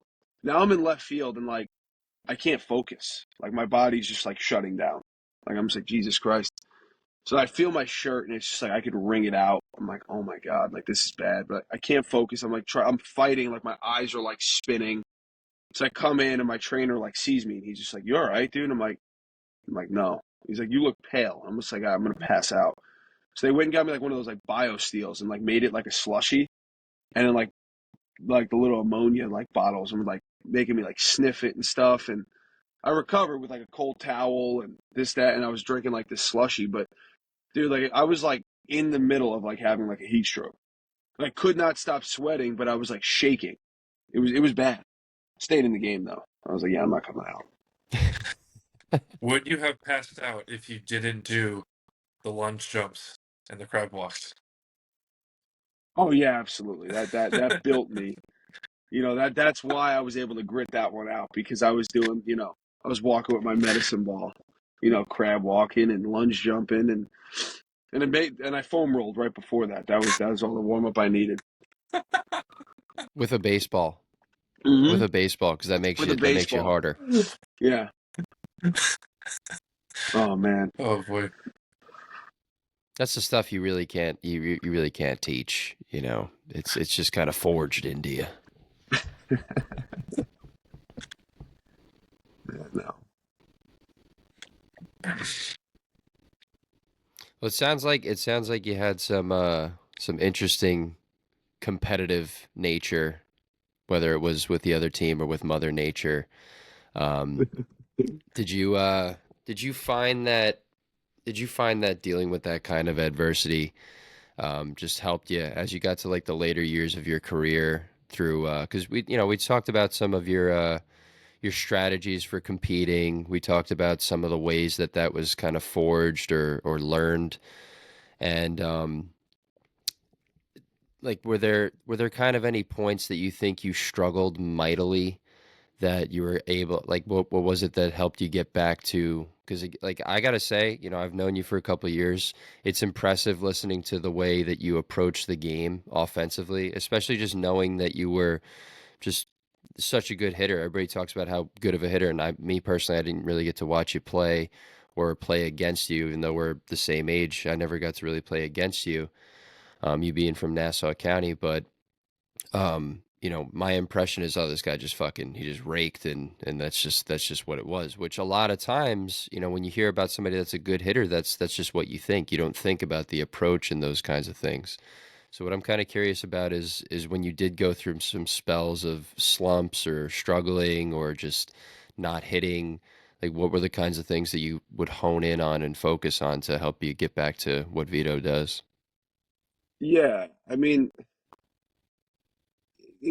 listen, it wasn't always sunshine and rainbows, right? Like Yeah. there were definitely a lot of struggles, like a lot more than I would have liked, and like that's part of it, and you have to understand that. One thing that I would always try to do was not touch my swing, that's kind of, I think we've spoke about Steve Springer before, and that's a guy that I like listening to a lot, like his hitting tapes. And he just talks a lot about the mental game and, approach and all that stuff. And, when you think about like so many guys, when they go into these slumps, it's like, oh, I'm dropping my hand. I'm doing this. I'm doing that. It's like, no, it's probably mental, or maybe it's your timing. So like the last thing I would go to was my swing mechanics, because I don't think anything mechanically really changed from a month ago when I was hitting 300 to today when I'm hitting, 080, So it's like mechanically, I don't think I really wanted to make too many swing adjustments. It was more of like, okay, let me put the video on. And that was one thing I always wanted to do. Like, and that was, my parents did a really good job of that. Or like, my sister, my brother-in-law, whoever it was who was at the game, or even if it was just like the video guy. I just wanted video of myself. And, it wasn't just the good hits. I wanted to see everything. And then, on the really good ones, I would always store those. And then when things were going bad, I would put it on side by side.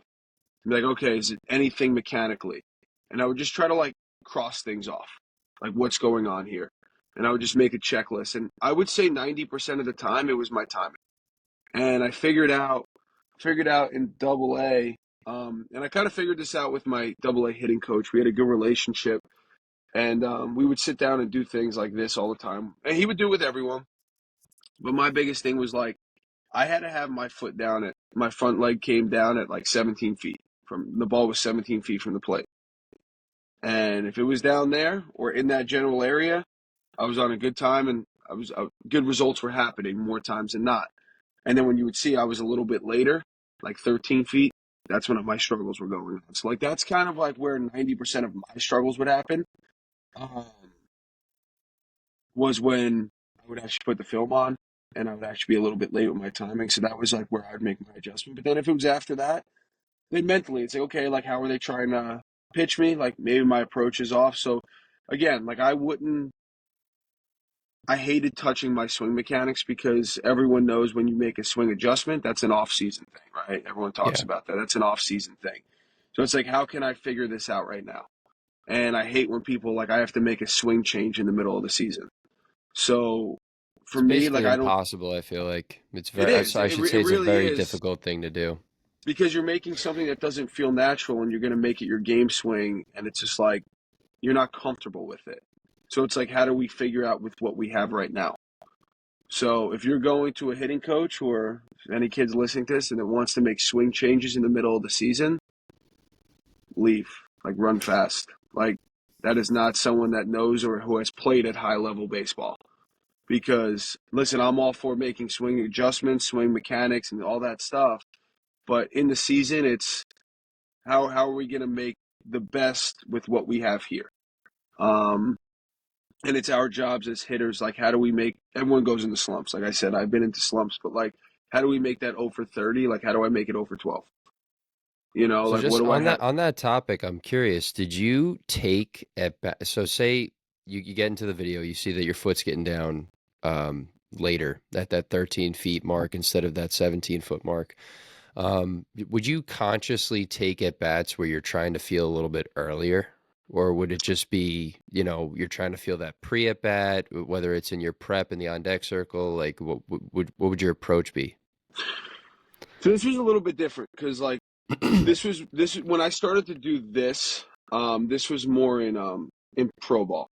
Okay. Okay, like this is when I really started to figure this stuff out. The other stuff would be like more like, so like that 13, 17 feet stuff was like a big like thing that I saw and my hitting coach saw, that was like success. And when it was a little bit later, I struggled a little bit more.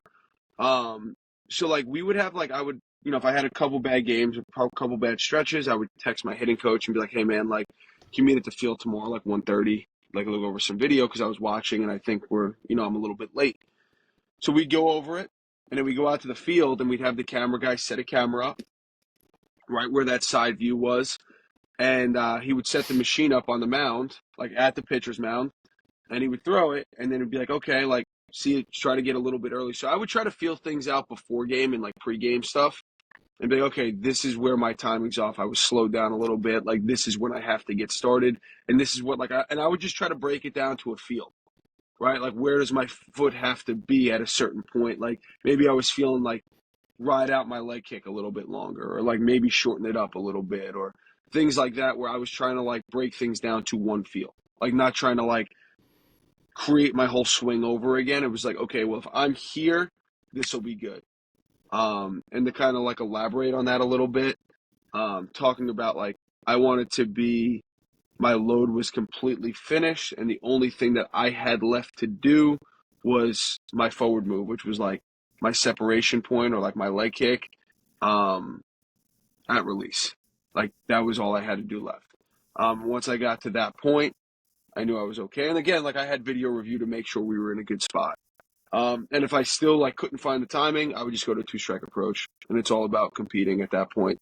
And that's another thing where kids like get so like bent out of shape about a 2-strike approach. It's like, you know, and an example that I like to bring up is obviously he was in my draft class, Bryson Stott. You know, when he went to the big leagues, when I met him, he had like that toe tap. He doesn't do it anymore, but he had like a toe tap where it was like he'd bring his feet together and then he would stride out and swing. And it was one of the prettiest things I got to watch. Like it was so nice to watch. And then he got to the big leagues and he struggled his rookie year, like a lot of rookies do. And, you know, that year, Kevin Long was talking to him, and I was, you know, right over there, and he got rid of the toe tap. And he was like, I want you just to go to a 2-strike approach. And Stott was like, all right, he's like, until you figure out the toe tap timing, just go to that 2-strike approach, which is essentially like a rock and go. And Kevin Long was like, but I guarantee you're never going to go back to it. You're going to get so comfortable with this and feel like you have all the time in the world, and there's no reason to have this bigger of a move. And Stott never went back to it. He has a rock and go. And if you look at a lot of the Philly players, like Harper, and a lot of them on 2 strikes have a 2-strike approach, and they tone back their swing. Like none of them have like a big leg kick. None of them do their toe taps. 2-strike, it's more of like a spread out a little bit, feel the backside, and go. You know, and that's just like more of like I guess, an organizational, like that's kind of like where we were at, but it was something that kind of helped me. And again, like it's all about competing, and it's like if I'm at a 2-strike count here, like put the ball in play, find a way to put it in play. Like strikeouts don't help us, and believe me, I struck out my fair share of at bats, and that's not fun. Vito, what was your routine like? Hitting routine?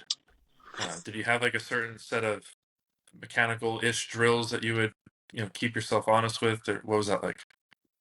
Yeah. So I would head into the cage, and I would say I would do like a lot of like handiwork, like handsy work. So I would like, and not like front arm, top hand, bottom hand stuff. Like I would just kind of keep it together, but I would like kind of stay like feet together at first. And like honestly, I just wanted to feel like myself, like coming straight down to the ball, working through, and like no legs involved, just like there, just like hit about 10 to 15 balls there, spread it out a little bit, and then try to have that same feel. Right, legs are super wide, same feel, but like a slight rock, and then feel that same thing with my hands, but now my bat's going to be a little bit more flat because my legs are getting a little bit more involved. And then my last thing was, and then I'd back it up. It wasn't like an extravagant, you know, I know guys do a lot of things. Then I would back up the machine. I'd back it. Words are tough. I would back up the guy who was feeding me, and he would just do like flips and stuff. And I'd put like a medicine ball between my legs, and I just wanted to feel like my back knee working down to the medicine ball. And for me, that was like something that was big, is like something that I struggled with mechanically, like earlier on in my career, was getting into my front side and kind of shifting, which, you know, you're losing power and you're losing space to hit with. So like when I had like that backside knee drive down, I was able to, hold my spacing and like, stay in my legs. So that was something that like Kevin Long really liked to preach, and I saw a lot of the big leaguers doing it in camp. So Kevin Long made me do it, and I kind of ran with it because it helped me a lot as a hitter. I know it's like a stupid little drill, but like it really helped like clean up a lot of my swing mechanics. Then I would like kind of just take like a regular round without the ball, and that was more so like more or less my routine until BP. And then I would take my BP rounds, and again, like that would be like trying to hit the ball hard through the middle, opposite way. Staying in the big part of the field. And here's the thing: is this might be a little bit controversial, but my last round, or like I would always have a round where I just wanted to like let it fly, right? And it was like my homer round. And again, like it wasn't like I was just trying to yank balls, like pull off the ball, like just pull shots. Like I was trying to hit homers to all sides of the field, and it was like because I feel like that's like if I'm not gonna like get my ace swing off in the cage, like when am I? Well, I'm just gonna do it in the game and be like, yep, it's gonna be perfect. So I did want to have at least like 5 to 6 swings where like I got my ace swing off, and I was like, I'm really trying to put a charge into the balls. And if days felt a little bit better and I wanted to do it again, like maybe I would have a couple rounds where I was like, wind's blowing out a little bit, feels good to hit the ball a little bit further. I would do it again. But again, like one thing with that is where like it's tough is so many kids are just like, or guys are just like, they're doing that and they're just like trying to pull it. Like that wasn't me. Like, and I knew like my strength. I was a big like right center guy, center field guy. Again, like I would pull the ball, but like I wasn't up there in that round just trying to go pull side homers. Like I was trying to put a charge into it, but like if I could put it over center field, that'd be great. And then after BP, I would head into the clubhouse. You eat something, you get dressed before the game, and then I would head into the cage and I'd put the machine on, and I would just like put the smash balls, and I would just like crank it, to like about 100 miles an hour, and I would just like I would hit none of them, I would just like foul them back, and like and everyone's like, "What are you doing?" And I'm just like, I just want to get into the game and feel like it's BP, so I want to like make myself struggle here, and. I remember I started that routine playing this dude on the Pirates. He actually pitched in the big leagues. I'm drawing a blank on his name. That year he pitched in the big leagues. Big kid from the Dominican Republic. And, we get the scouting report early that day right before our routine work. And it's like 99 to 101. And, I was like, Jesus Christ. And that's at that point when I'm leading off. I'm like, I got to lead this off. Like, oh, my God. So in my head, like as soon as I saw this guy 99 to 101, in my head, I'm just like, listen, that's what he wants to throw. And if I'm the leadoff hitter, there ain't no way if this guy's throwing 101 miles an hour, he is starting the game off with a breaking ball. And if he does, soft. You know what I'm saying? Like if you're throwing 101 and seriously, it's like if you're throwing 101 miles an hour, you don't start every game off with 101 miles an hour. Like you're soft. So yeah, seriously. Don't disagree there. Yep. I get into the cage, and I know, I got this machine just cranking from like 30 feet away, and I'm swinging and missing, I'm swinging and missing, I'm swinging and missing, fouling balls off. And those smash balls, if you don't square them up perfectly, they're not going in play. But like I was like, I don't care. So like one of our like hitting coordinators is there, and he's like, "What are you doing?" I'm like, "I'm telling you right now, this guy throws first pitch fastball, it's 1-0. Like, that's what I want to prepare myself for because I may only have one pitch before he punches me because this is, he's throwing gas. And I know for a fact, and this is going back to like that educated guessing. It's like, I am about 90% sure he is throwing a first pitch fastball, so I'm going to sell out to it. And I was like, and I don't want to miss it because if I miss it, now it's like that's my game plan. If this at-bat's over in one pitch. And if he throws a ball, it's like, okay, well, that's it. If he threw a ball, I was just going to sit on a fastball until he got a strike over the plate. But yeah, so he comes in. He's like, I kind of love the idea. And then like the 2 hitters doing it, the 3 hitters doing it, the 4 hitters doing it, and we're just like kind of like laughing. It's like, all right, let's go execute a game plan. So I go up to the plate and first pitch, he throws a 101-mile-an-hour fastball, and I go 430 over the center field fence. And I literally like, just like absolutely just like caught it out in front, just like swung out of my ass. Like if he threw a breaking ball, like I didn't even pitch recognize it. I was just a pure guess, and I was like, I know he's coming with it. Caught it out in front. It was just like so much. It looked so big compared to the smash balls, and go over the fence. And I'm looking in the dugout. My hitting coach, the hitting coordinator, they're hysterical, laughing. You know, it was like, and then like, but what was funny was, it was like funny, but it was like I kind of set the tone where it was like, just be ready. This guy wants to throw his fastball. Everyone kind of started to do it, like hitting off the machine, to the point where our 2-hitter, I think, got out. Our 3-hitter hit like a base hit. Our 4-hitter took him deep. And it got to the point where the second inning, this kid who was throwing 101 miles an hour started throwing 75% breaking balls because he was afraid to throw his fastball. And he's got And he, freaking flamethrower too. and he was out of the game by the third because of a pitch count. And, you know, this is a guy who pitched in the big leagues. But if you go up there and execute a game plan and you take him out of his game plan, what is he going to do? Like, he goes into panic mode. Like, and that just goes into, like, if you could commit to a plan and you're educated guessing, it's not like, it's like, oh, I think this is, like, no, if you, like, this guy's throwing gas, that's what he wants to throw. He's going to tell you what he wants to throw in his warm-up pitches, right? And you stick to the plan and you make him, like, have to adjust. Pitchers aren't that smart. I hate to say it. But it's like, and they don't like discomfort, right? If you make them uncomfortable, they're going to fail. And this is a guy who pitched in the big leagues, and we made him uncomfortable, and he only was able to go like 2 1/3 after giving up 5 runs. Guy throws 100 miles an hour, pitching the big leagues. Whole team committed to a plan. And again, we weren't that good of a team, you know. Like we were good, but like we weren't like one of the better teams. I wouldn't say we had like an overwhelming amount of major leaguers on that roster. I think we had like Ohapi, honestly, and Rojas, Johan Rojas. No, Rojas wasn't even there yet because I was leading off. Once we got Rojas, I stopped leading off. But yeah, I think Ohapi was the only one that was a big leaguer in that lineup. And we made a guy who was a big leaguer like 2 1/3 innings out of the game because we committed, you know, executed a game plan and took him out. And that's just like playing the game inside of the game. Like kind of what I spoke about early on is just like, it's one thing to talk about it. It's another thing to commit to it. And like a guy like that, though, it's easy to commit to it because what we're sitting the fastball that everyone wants to hit. You know, everyone's just like afraid to let the fastball go. But if you could tell someone, hey, don't come off the fastball, everyone's going to love that plan. You know what I'm saying? But it's like we're afraid to, hey, don't come off the breaking ball. He's throwing 70% breaking ball. But what if he throws a fastball? I don't care. Like, you know, but like this is just like executing a game plan. Everyone sticks to it. Make the pitcher uncomfortable. I love that story, dude. That's fucking fantastic.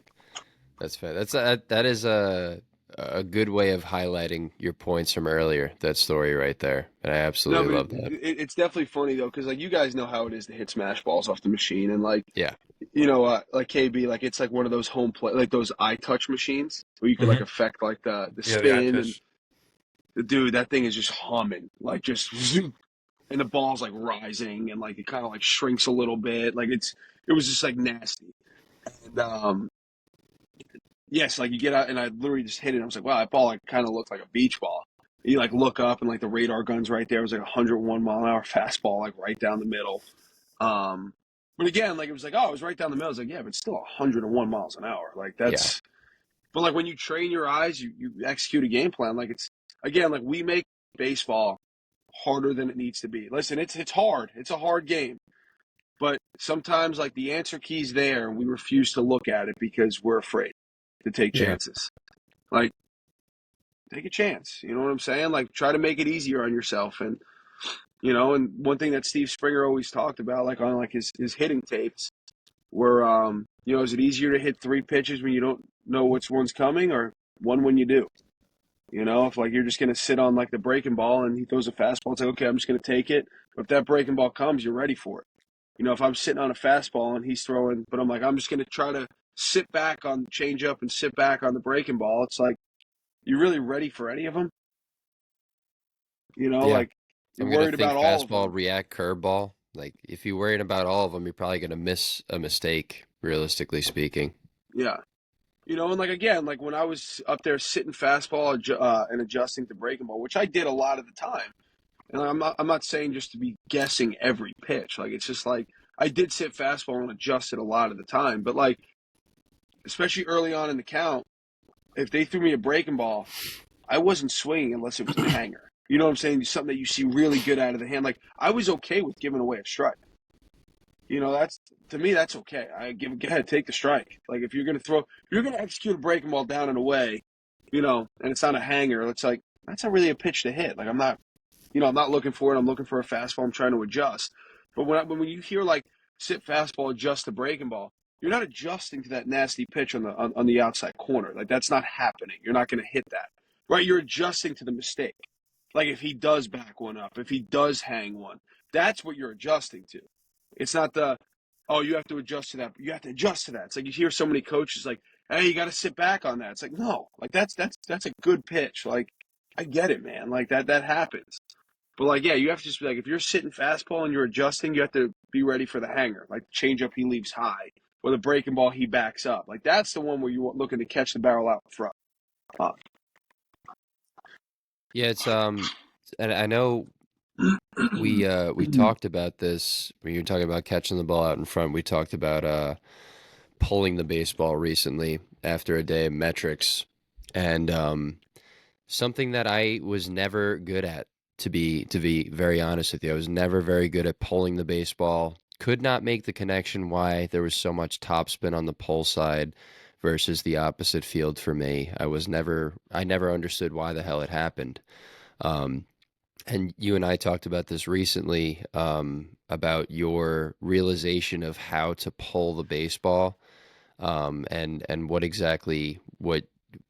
how it wasn't exactly what you thought it was, and it was kind of a simple to again another one of your points.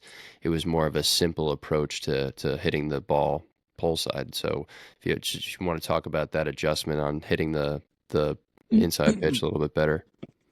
Yeah, that I was with you, Dwayne. Like, that was something that I really struggled with.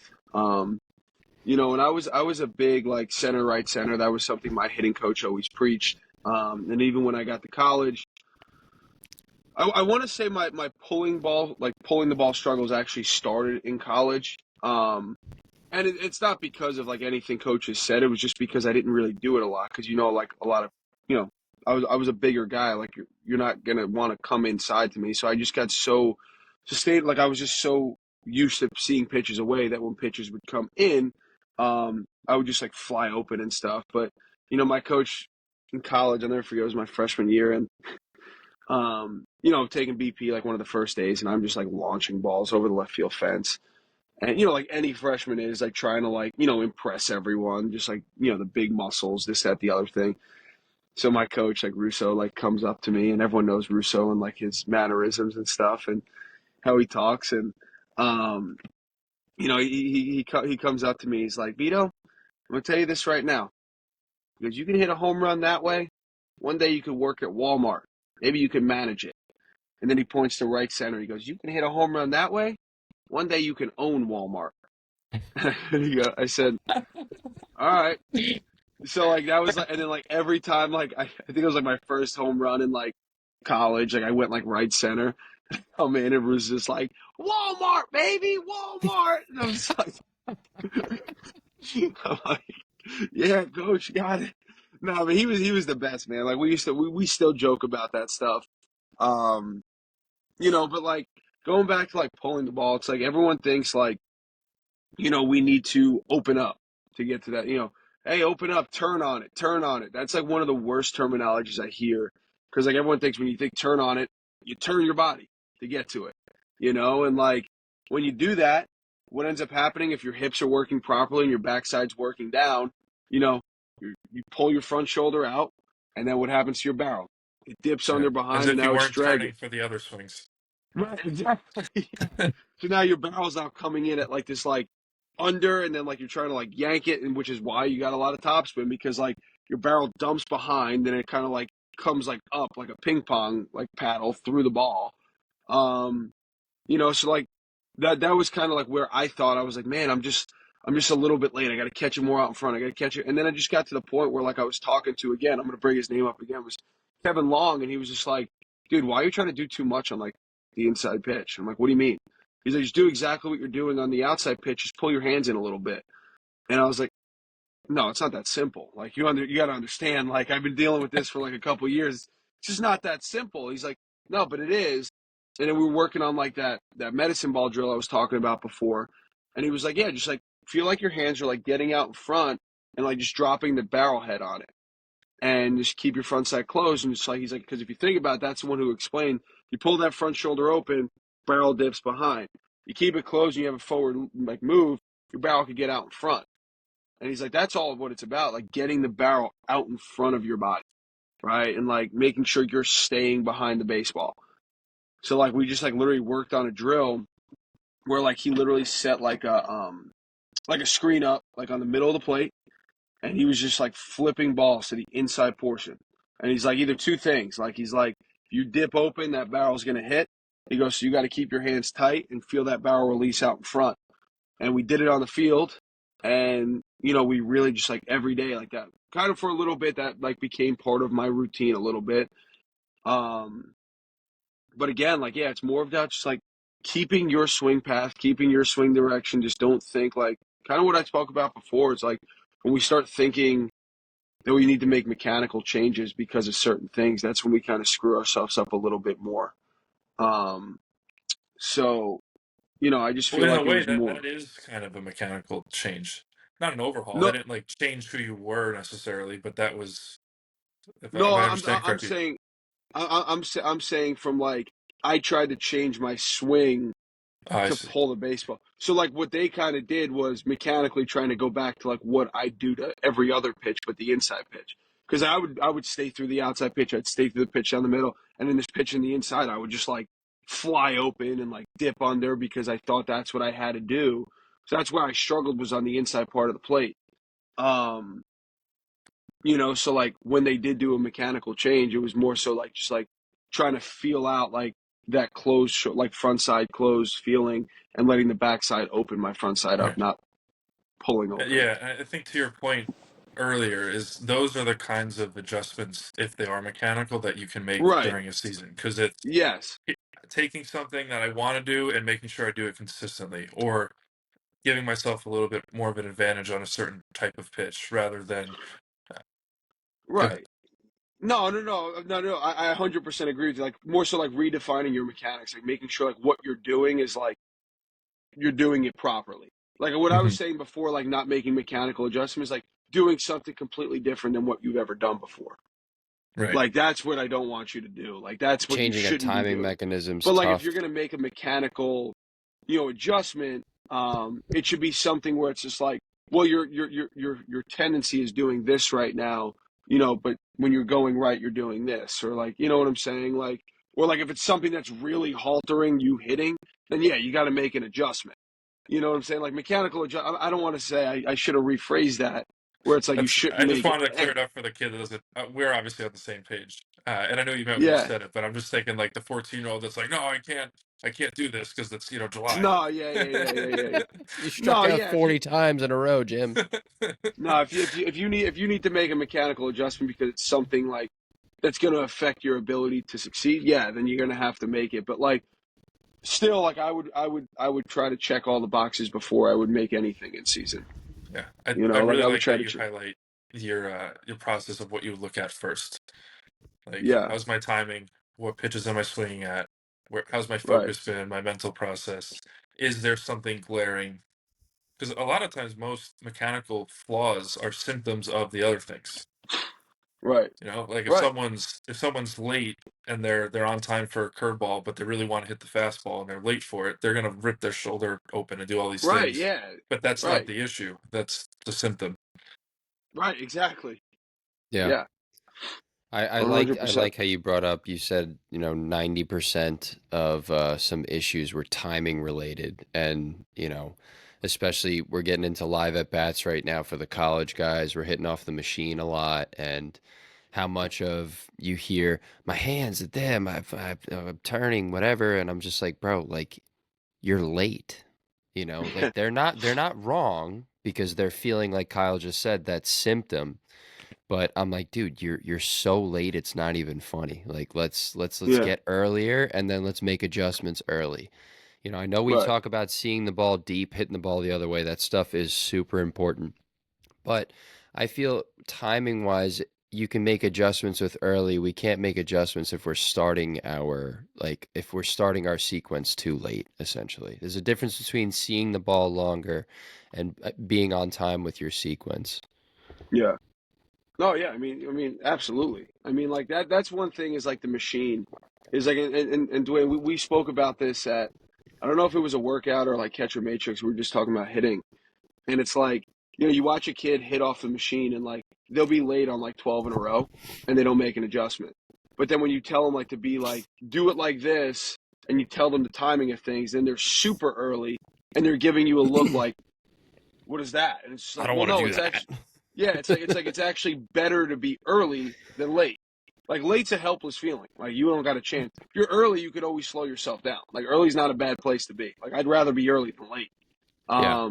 But like these kids are much more comfortable being late and think that they could speed up just a little bit because they think they're right there than just being like, okay, like let me be super early, find my timing from there because you're actually closer there than you are when you're late. Yeah.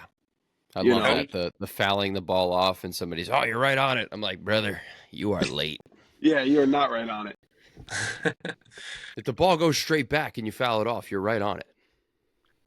But yeah, I mean, there were days like, but the thing is, like the machine and live ABs, especially early on in the season. I mean, I used to call the machine Randy Johnson. Like, I mean, I think that thing just was like had my number, man. Like there was like, I mean, like, and there was a tweet that one of my Phillies like hitting coaches had, and it was like Mookie Betts, like when he first signed with the Dodgers, and he was like, oh, you guys probably saw the video, and he's like hitting on at Dodger Stadium, like on the field, and they have the hack attack just like on the mound. And it like shows like a 7 pitch like round, and he like doesn't put one in play, like swings and misses at like three, fouls one back, and like the coach like retweeted was like, raise your hand if you ever like felt like retiring after a day off the hack attack, and like it's just like guy like blew up because it's like it's true, like it's not an easy thing to do, like it's a hard thing to time, and then to like piggyback that off of like early on in the year, like taking live at bats, especially like inside. Again, not an easy thing to do. I would have bad days and just be like, it was tracking day. I was just in there tracking. Because like you're a little bit gun shy. Like maybe like you're not feeling something. Maybe your timing's a little bit off. It's one thing to like go from like flips, T, and a little bit of BP, a little bit of machine to like a guy actually throwing the ball to you, and one could be at your head, one could be on the black of the plate. Like it's you got to get back into the swing of things. So like patience and understanding that like you're not as bad. You're not as far off as you think. Yeah. And that was one thing I remember in 2022 spring training, and to go back to like the Kevin Long point was when we started working on that little bit of like the knee down thing and like adding that to my routine to help me stay anchored on my backside. He's just like, keep working on this, keep working on it. It's gonna help you. It's gonna help you.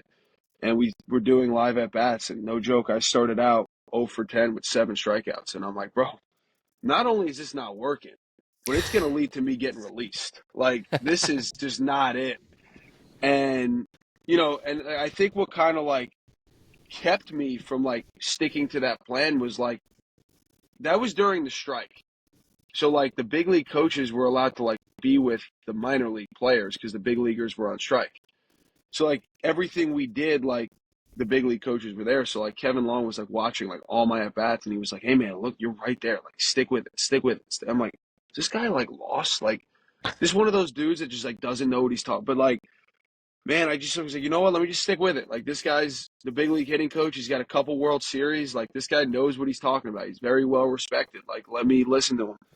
And then like we got outside, and like we start playing like inter squads, and I remember like the inner squad that it clicked, and I'm facing a dude that's I was like 0 for 2, and then I'm facing a dude throwing like 99 miles an hour, and I think I just changed like one thing in my load, and I was like, let me just see if I like feel my load a little bit earlier, like I just sink into my backside a little bit earlier if that'll help.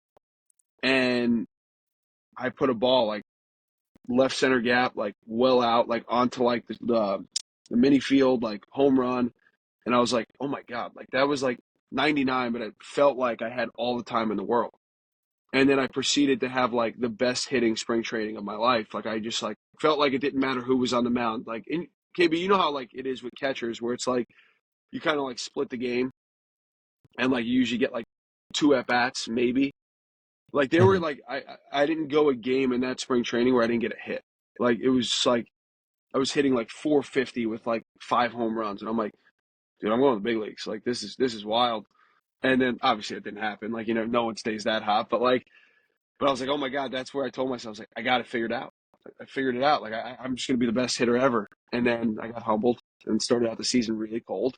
But again, like that just, and the process just started all over again. But like that's what it. I don't even know what we started talking about. I just kind of went on rambling.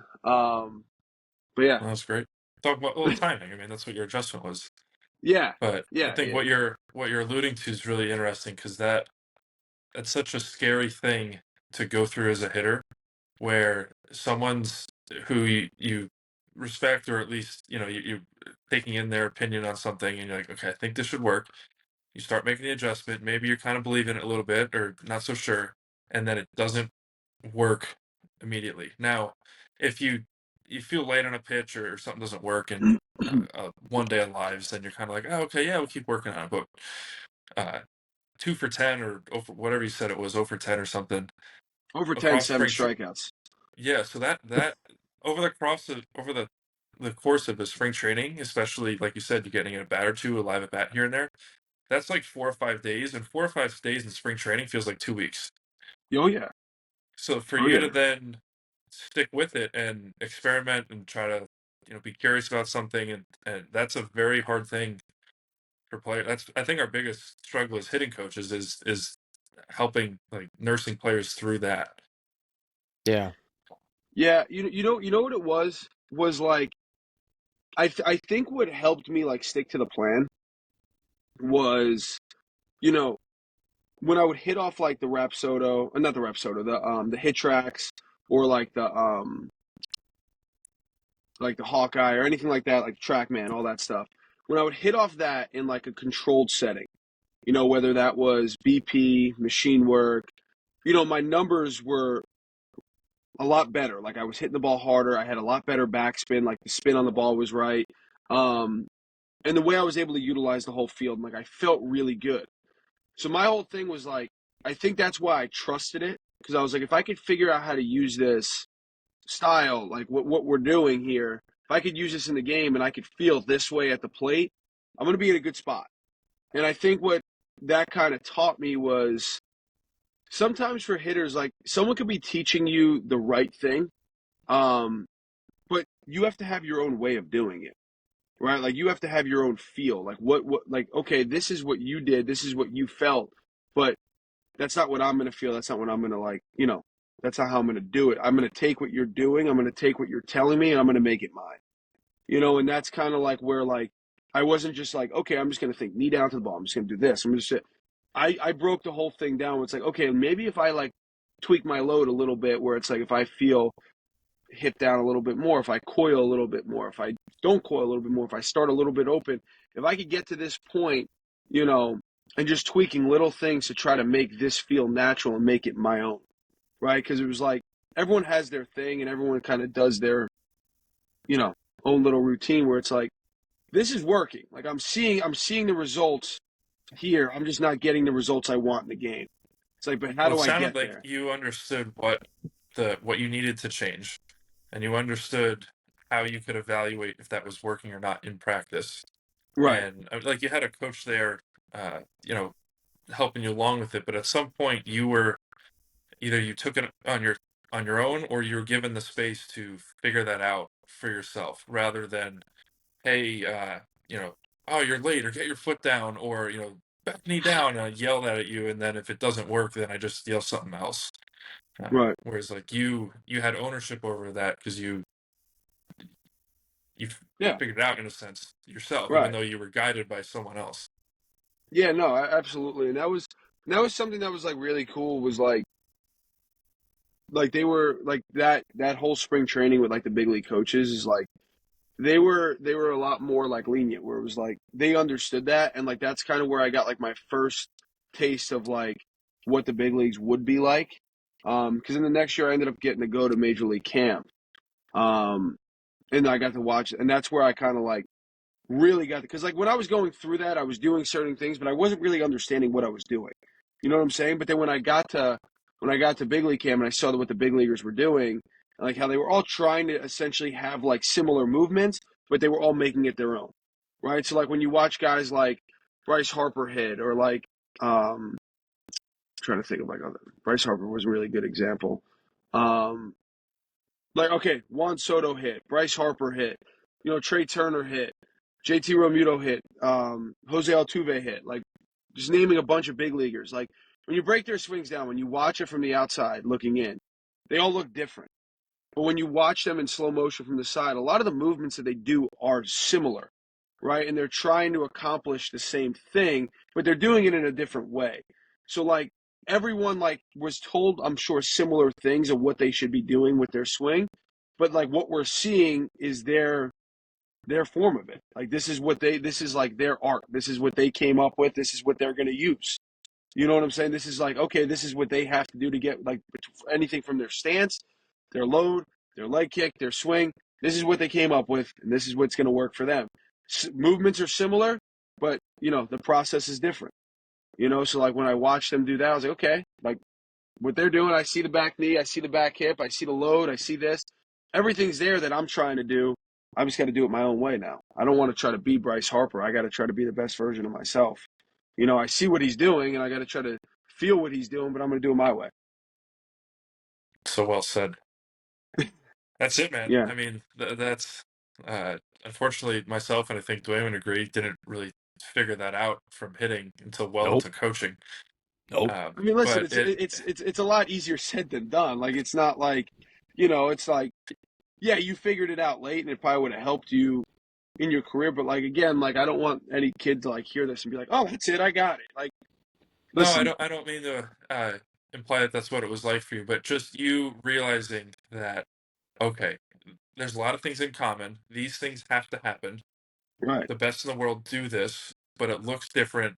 And I'm going to kind of pick and choose what might work for me, guys that are built the same way, guys with similar approaches or whatever. To view hitting with that filter, I guess, or through right, that lens is, uh, it's not intuitive. right. It takes a while. Yeah, Yeah, and no, absolutely. it goes to every part of what you've described here today.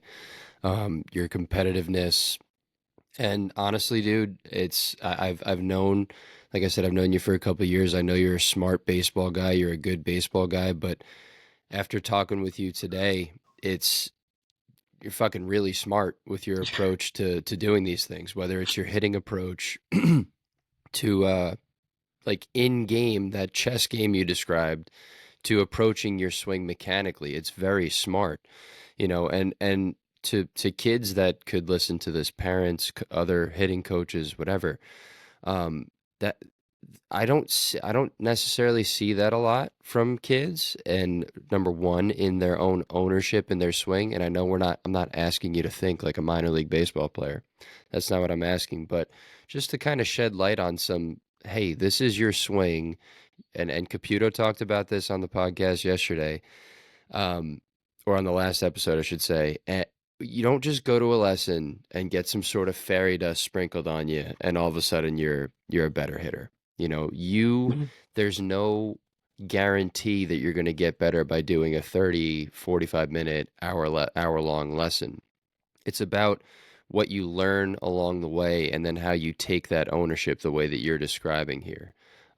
So what I'm kind of interested in, I don't know if you need to take a break or anything at this point. Do you need to bathroom or anything? I appreciate you asking. I can hold a bit. Okay. So Vito, how are because you? You're in the car. I'm good. I'm good. I'm good.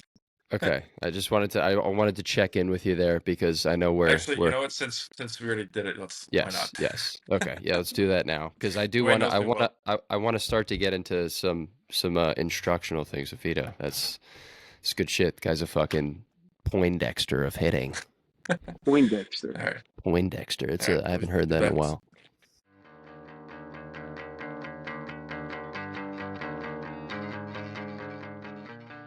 It did go fast. The 2 hours went pretty quick. Yeah, So you Yeah, crushed that it. flew. That flew. That flew.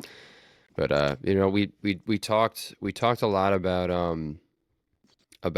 you as a hitter throughout your career, your approach, that game within a game type stuff, the chess matches with the pitcher, your methodical approaches to making adjustments to your swing. Um, and we started to talk about how, you know, we mention these things to players, whether it's in a winter workout type setting. But you spoke about early on about how you give lessons now, how you train guys privately, and you also talked about, you know, with you as a hitter, sometimes kids describe their problems to you, whether it's a mechanical issue, a timing issue. How is it that you approach, getting to some of these points with the guys you train? So yeah, I mean, for me, there's two types of players. There are guys that are visual learners, right? They could just see something and they could do it. A lot of hitters aren't like that. There are some guys that I like to say they're feel guys. Like they have to feel it, right? They have to feel something. And I don't know what it is. Like it's just like their get right, right? Their get right. It's like for me, my thought was always like I said before, like that foot down at the 17 feet. But I wanted to make sure I was in my back hip at a certain point, right? My back, I felt that was my feel. I was in the heel of my back. Well, I like to say heel, but like I was in my back foot, in my backside, in my back hip at a certain point. That's what I needed to do.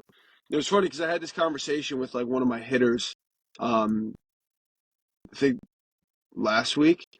And, he was like the other day, like we were hitting, and this was like a month ago, and he was like hitting really well. I'm like, what are you feeling right now? And I'll always ask that when I'm hitting, like, what's your feel right now? And he's like, honestly, like, I'm just feeling like I'm pulling a string.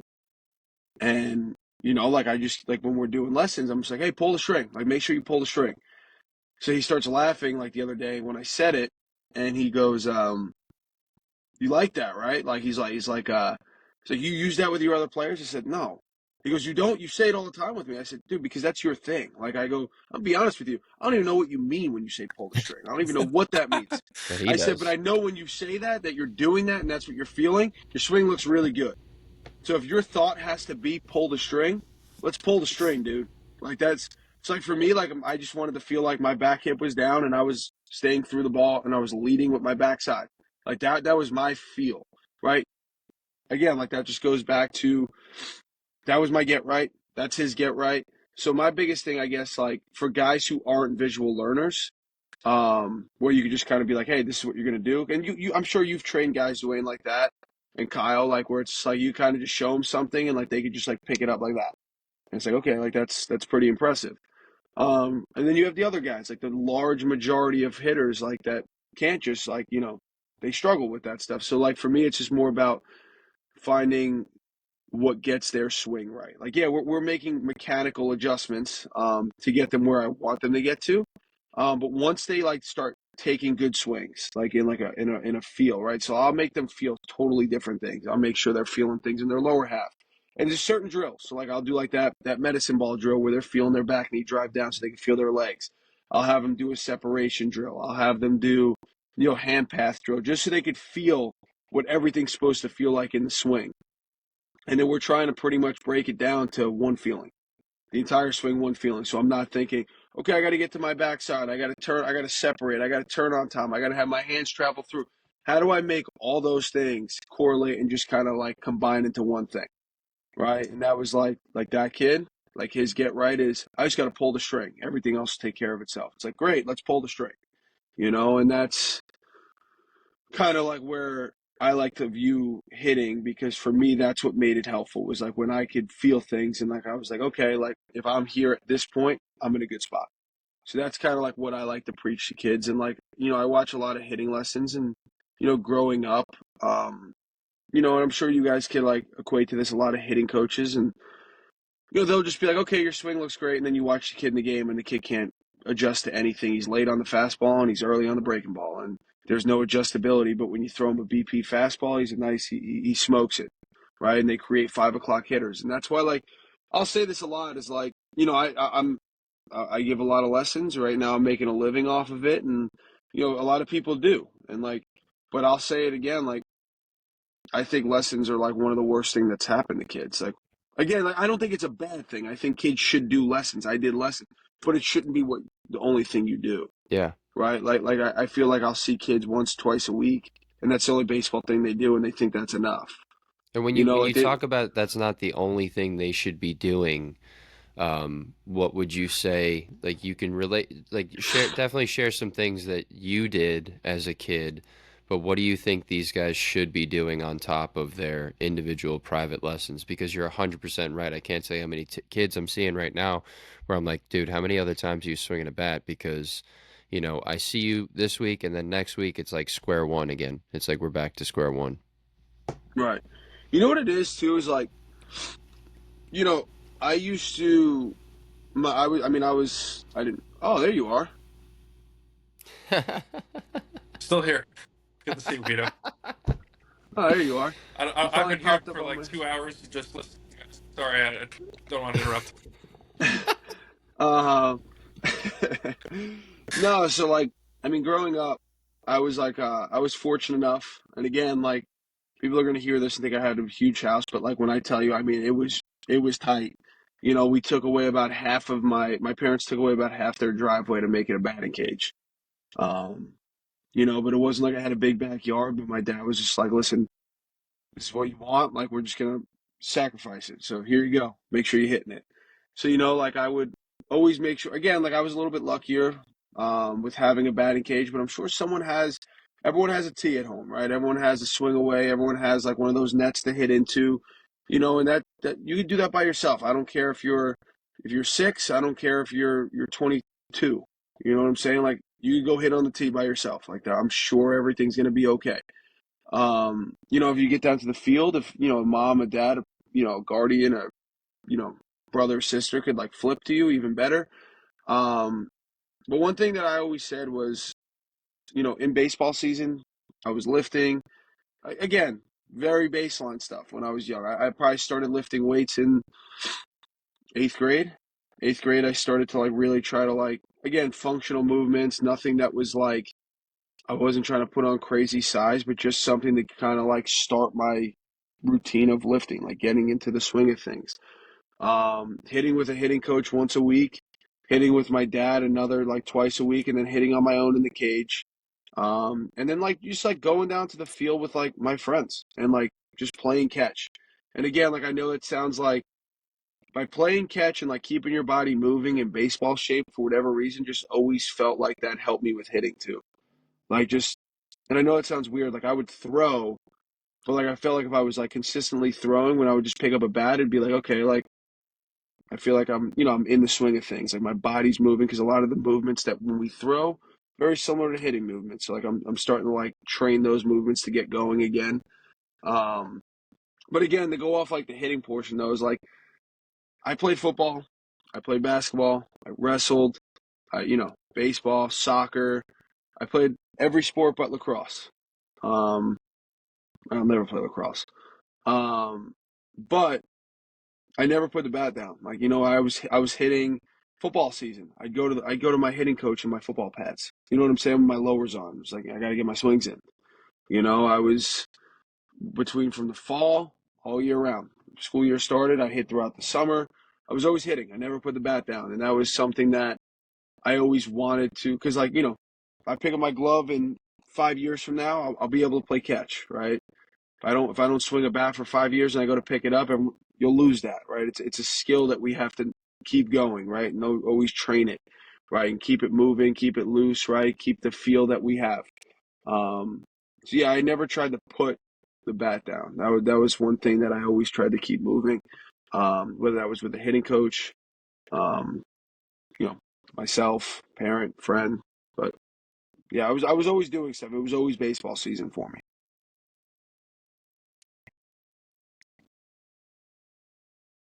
Vito, You I ever? want to go ahead, Dwayne. No, you're good. Um, Something that I think you've danced around, but I want to bring it to light is whether people I know that have played with you in high school. I know quite a bit of people that have played with you in pro ball, and then even some in college or other guys that have coached you. they've all unanimously talked about you as a teammate. Can you talk about what it was like in that like middle school, high school range of just being with your friends and what it meant to be in a group and just kind of how you saw all that, and then feel free to go about how that transitioned to college and pro ball and all that. Yeah, like that, like the whole teammate thing kind of started. I have an older sister, and I remember like watching. She was a soccer player. She played college soccer, but like I remember like watching her growing up when she was playing for like her travel team, and like how close everyone was. Like I mean, there was like 14 girls on the team, and like we would have like parties, and like 'cause my dad was the coach, and like there'd be like parties, and like all 14 girls like went to the same high school. All 14 girls did everything together. So like I always like I felt like when I looked up and I watched, I said that's the way it's supposed to be. And then you get into like middle school and like not everyone's like that. Like that's not like every team. And like I kind of always was like, whoa, that's kind of weird that like everyone's not that close. Um, but for me, when I was in middle school, I had the opportunity to play JV baseball, seventh and eighth grade, and then I played varsity in in high school. I mean, in ninth, 10th, 11th, 12th. So I feel like I was always like the young guy. Um, so I was always very quiet, right? And I was always very just like taking it all in. Don't let anything bother you. Um, but I feel like that also helped me, like, because I also had teammates that I played with. Some of them not so good people, and some of them great people. And, I remember just like always saying, like, I want to be like that guy, or I definitely don't want to be like that guy. Like, that's not who I want to be. Because I know the way it makes me feel when I'm around him. Like, it's just not a comforting feeling. So, like, when I became, like the upperclassman, the junior, and the senior, like,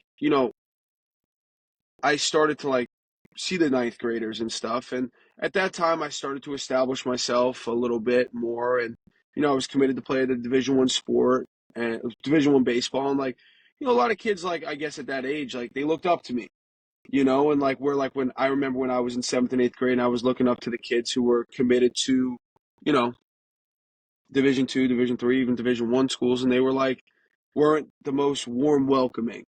And I remember like how that made me feel as a kid. And it's like if they would have just been like, hey, like, let's go, like you never know like whose life you could really affect.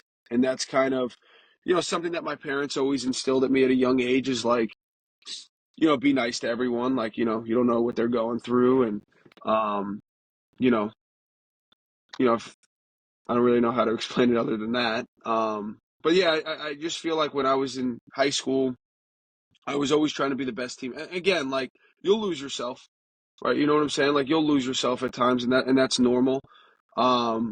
But then always like self-reflect, and that's a lot of the thing that I do in this game is like it's tough to be so consistent, right? Between your play, your personality, because they kind of go hand in hand, right? When you're playing really well, it's easy to be that guy, like that fun and joyful guy. When you're playing bad and bad's gonna come, it's hard to be that guy, right? So like to learn how to be that guy all the time and not turn the switch on and off is difficult and it takes time. And like I feel like in high school is when I tried to always be like that warm welcoming and be like that strong influence. And then I got to college.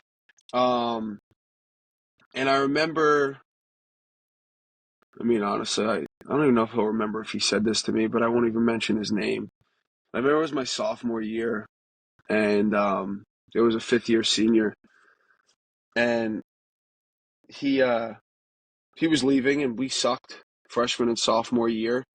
And something that really bothered me was like we were getting off the bus, we were already out, like we didn't make the college tournament. And he literally goes up to like me and my roommate, who were gonna be juniors the next year, was like basically says like we're screwed next year. We're just like, what? Like what do you mean we're screwed next year? He's just like, like you have no leaders. Like everyone's graduating, like, who's gonna make people carry the bucket and this, that, the other thing. And then in my head I was just like, well, I know for sure you ain't carrying the bucket. You know what I'm saying? Like it was just like he was like, and I was like, that's not the type of team that I want to be a part of.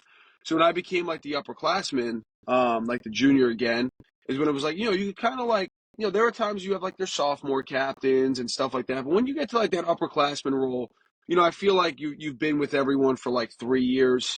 Um, and then everyone else is younger than you. People start looking up to you. So like I remember my junior year, we kind of got rid of,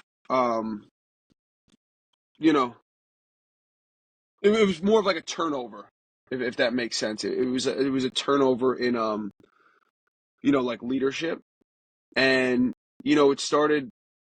It was a completely different regime, and I feel like that was my time and that was more of just like the coaching staff. And I remember I'm going to bring up Coach Matt Wessinger again, and he always used to tell us, you can't just pick and choose what you want to be great at. Like you have to be great at everything that you do.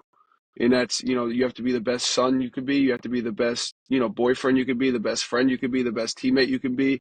And then the results will show if you want to be the best baseball player you could be. But like, it's not just like, I'm going to be the best baseball player and then I'm just going to go get like C's in school. Like he was like, no, you have to be the best student you can be as well. Like everything you do, you have to do it great.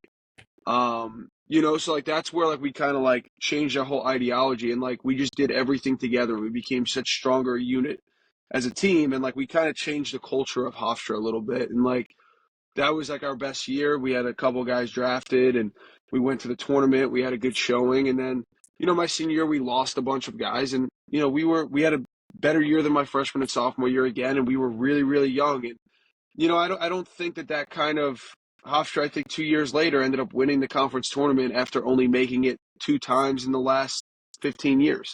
And I feel like that kind of culture change from my junior year, and it's not just me, it was all the guys I played with, really changed it, and that kind of like went through because by the time our freshmen, when I was a senior, were seniors, that's when they won the conference tournament.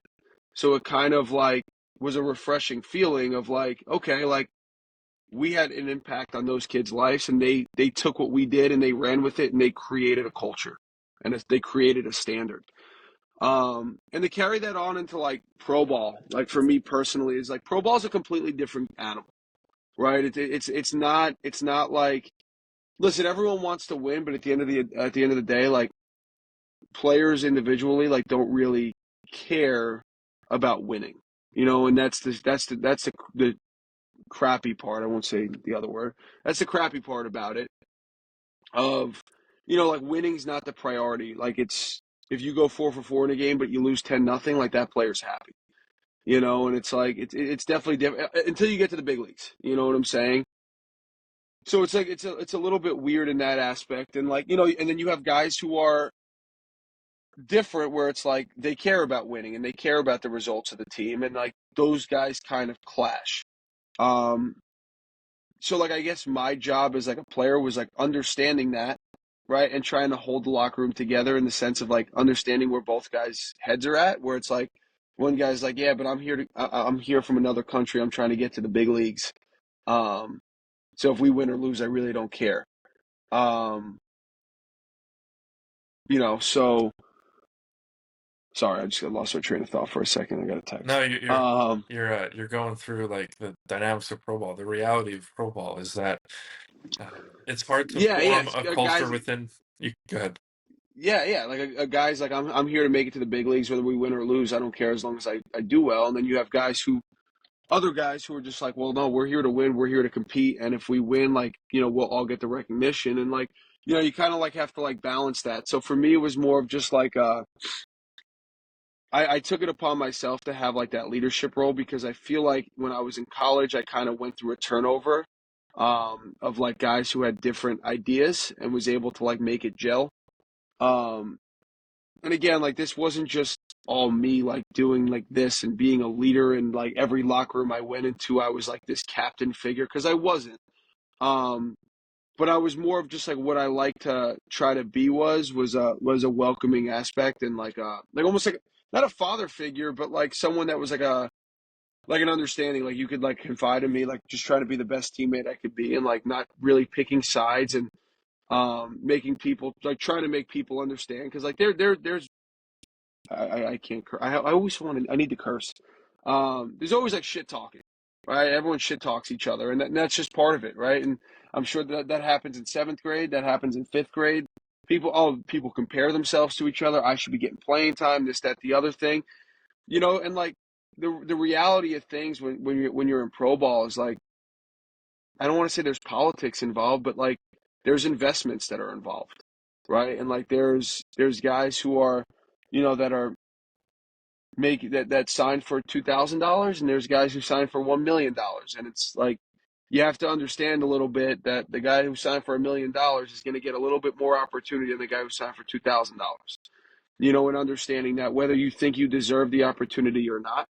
And that's the stuff, that's the part that sucks. But at the same time, the way I took it was if you work hard, you're the best teammate you can be, and, you capitalize on every opportunity. It's like they're gonna hold you around, and all you kind of need is all you need is one team to like pick up on that. You hang around long enough, and you find your way in the big leagues. And I talk about that. I spoke about that early on in this podcast. I was um talking about like, I made it to, AAA, and there were guys who were way more talented than me.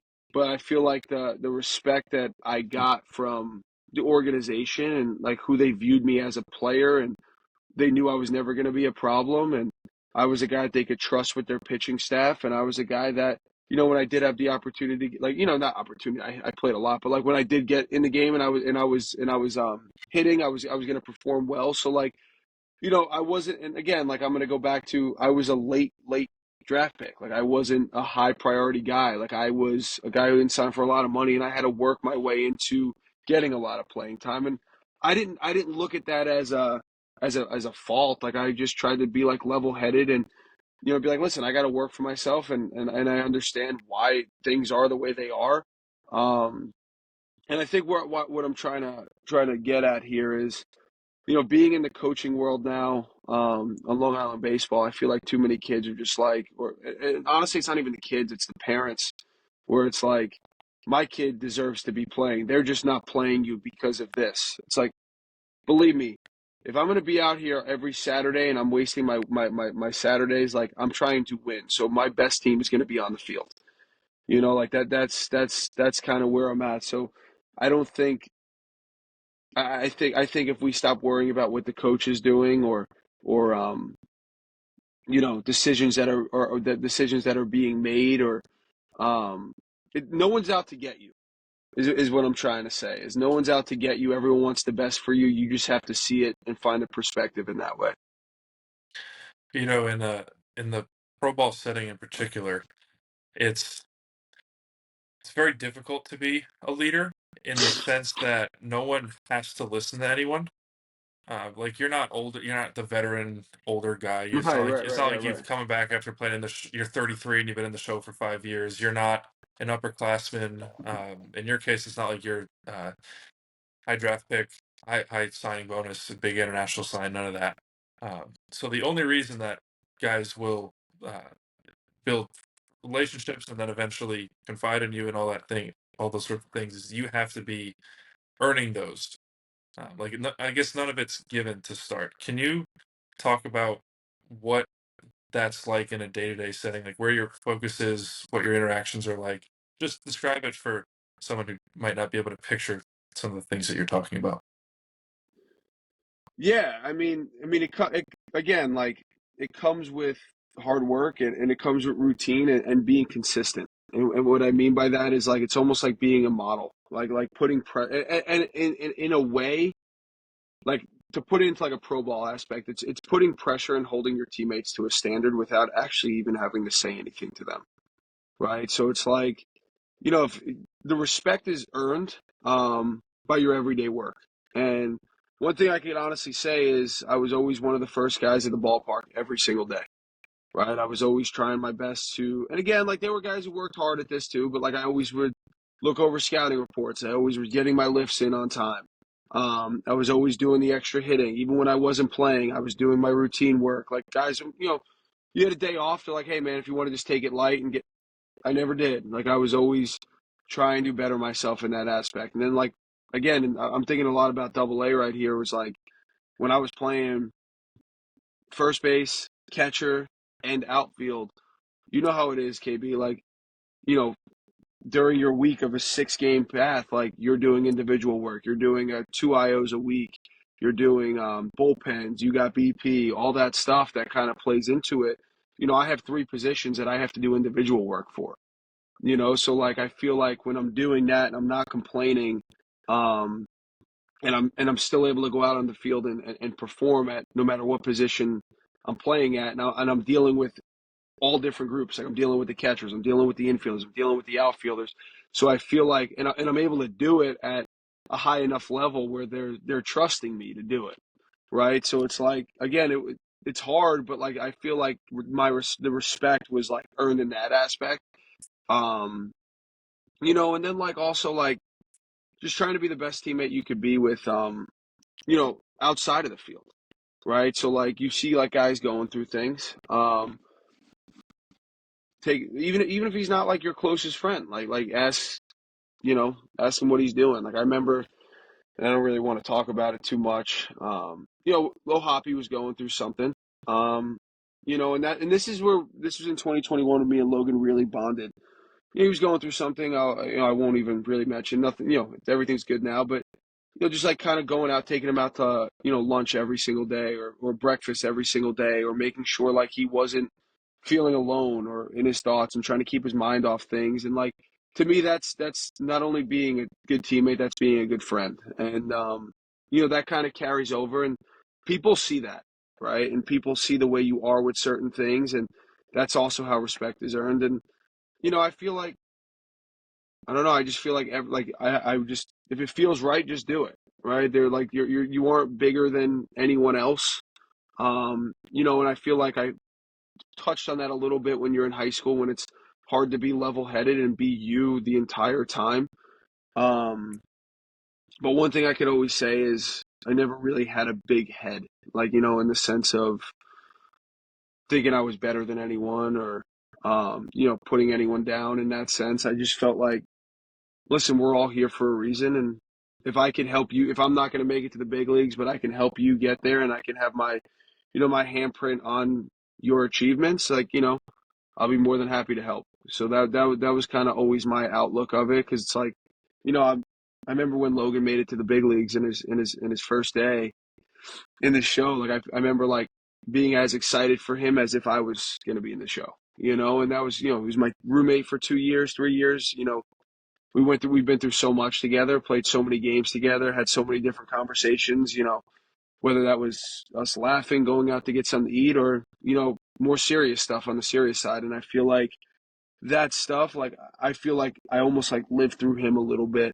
in that aspect. And, it feels good. It doesn't feel good to be the guy that's wishing bad on or someone's downfall or because they're your competition or anything like that. So I feel like that's another thing that people get like an idea about of what type of person you are genuinely in the core. So that's kind of where I'm at with that. Dwayne, you've got to have something on that. That was Yeah, yeah, man. I mean, listen, it seems like it's something that you learned at a young age, and when you get to watch how some people can be, how people are a certain way and how it affects others in a negative way.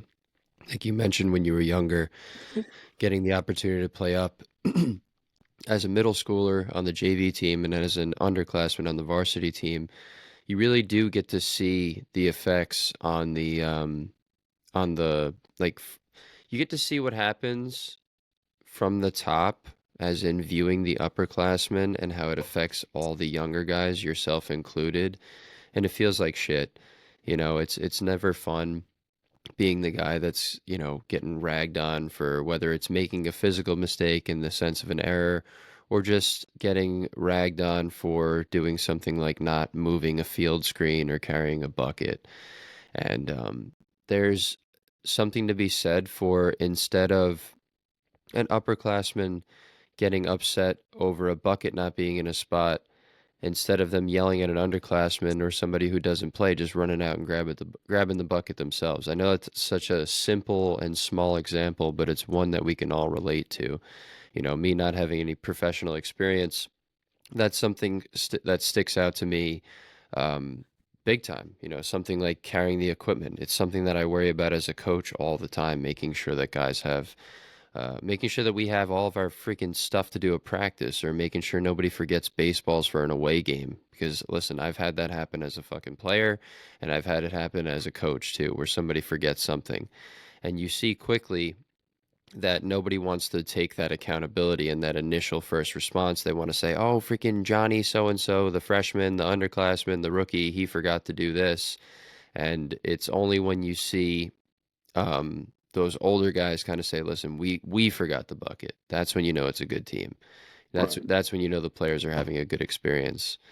And it's I know for me, I've had some really good mentors along the way in the form of catchers, really good friends, and it makes the harder days a lot easier to go to get through those harder days when you have somebody that you can confide in, whether it's in a nice lunch or it's in a, hey, I'm in the cage with the upperclassman catcher and he's trying to help me work on something with my swing, or he's talking to me about something with my throwing. It means a lot. So to know that you were kind of that person at the in the midst of your career, whether it was a upperclassman in high school, upperclassman in college, and as a professional player, it's cool to hear that progression, how you started off sort of viewing issues in leadership, and then being somebody who says, I'm not going to make that same kind of a mistake. I'm going to be more of a positive impact on the people around me. Yeah, I think that's a point that I want to get across to like anyone that's like listening to this, like kids or whatever. Um, you know, listen, when you're going through it, like I'm not saying to speak up, or like put yourself in an uncomfortable situation if like, the upperclassmen's like, doing stuff like that. Because listen, you're gonna run into bad apples. Listen, if you play it long enough, you're gonna run into bad apples. It's gonna happen. But just remember what that feels like, right? Because because you will become that person where you're that age and the younger guys are coming in or whatever. And, always tell yourself who you want to be and who you want to represent your family as, because that's really what it is. Because, like, when, I'm thinking about the kid, like, it's like I know his last name and I know what his parents are, and it's like that's what they raised, So when people look at me, like, I'm a representation of my parents, okay? And, like, that's kind of like I never wanted, they gave me everything they could have, um, my life so far. And, I didn't want to give them a bad reputation in that sense. Um, and like I remember a little cool like snippet like from high school from college was, and it was I was sitting at the table, and this was like just holding accountability to like, and it wasn't like we weren't being like, we were sitting out eating lunch at a table or dinner, I forget what it was. It was me, another senior catcher sitting next to me, and a freshman pitcher. He was sitting down, we're eating lunch, and he's like, all right, I gotta go to class, and he was leaving his plate like on the table, like the freshman, and we're just like, what are you doing? And he's just like, it's like, what do you mean? Like, they have like people that come around and clean everything up. We're like, go put your stuff in the garbage. Like, and he's like, dude, like they literally have, like, we don't care. Go put it in the garbage. And he's like, why are you guys so like, why are you guys so like on me about this? And we're just like, my buddy literally said, because how am I supposed to trust that you're going to throw a strike with 3-2, 2 outs in the bottom of the ninth with bases loaded if you can't just pick up your garbage and walk it over 30 feet to the garbage can? You can't do that simple test, but you're going to be able to, sack up right there and throw a strike. I, I don't think that's, that's not attainable. And then fast forward, 4 years later, he wins the conference tournament. He was on the mound, and he texted me and my buddy, and he literally goes, I got it, guys. Like, thank you. And he brought that story up to us. You remember that changed my whole outlook on everything. And, I changed my whole theory of how I wanted to be in the weight room. And, I'm just going to do everything the right way. And I got rewarded. And it was like cool. It was like cool to hear from that side. But again, like that was just kind of who we wanted to be in impacting the future generation. Don't make them feel like, oh, I hate the terms like, oh, they have to earn their stripes, earn their stripes. It's like, okay, you earned your stripes, just show them how to earn their stripes. You know what Yeah. I'm saying? Like, show them the right way. Don't make them struggle to earn their stripes. There's a difference. They're going to struggle, right? But you can either help them up or you can try to kick more dirt on them. Yeah, right? and you're a perfect example of this too. You wanted the standard to be raised, right? So you're coming into Hofstra and you're seeing that there's an issue culture-wise for the overall team's uh culture and winning environment, because again, winning is a byproduct of how a team handles themselves, how they, handle their process. If you were to continue on the way it was when you were an underclassman, listen, maybe they do go on and win a conference championship, maybe they don't, but you saw the issues, and you essentially, by showing those younger guys how to be, you fast track them to being better than when you were playing there, for the team's overall success.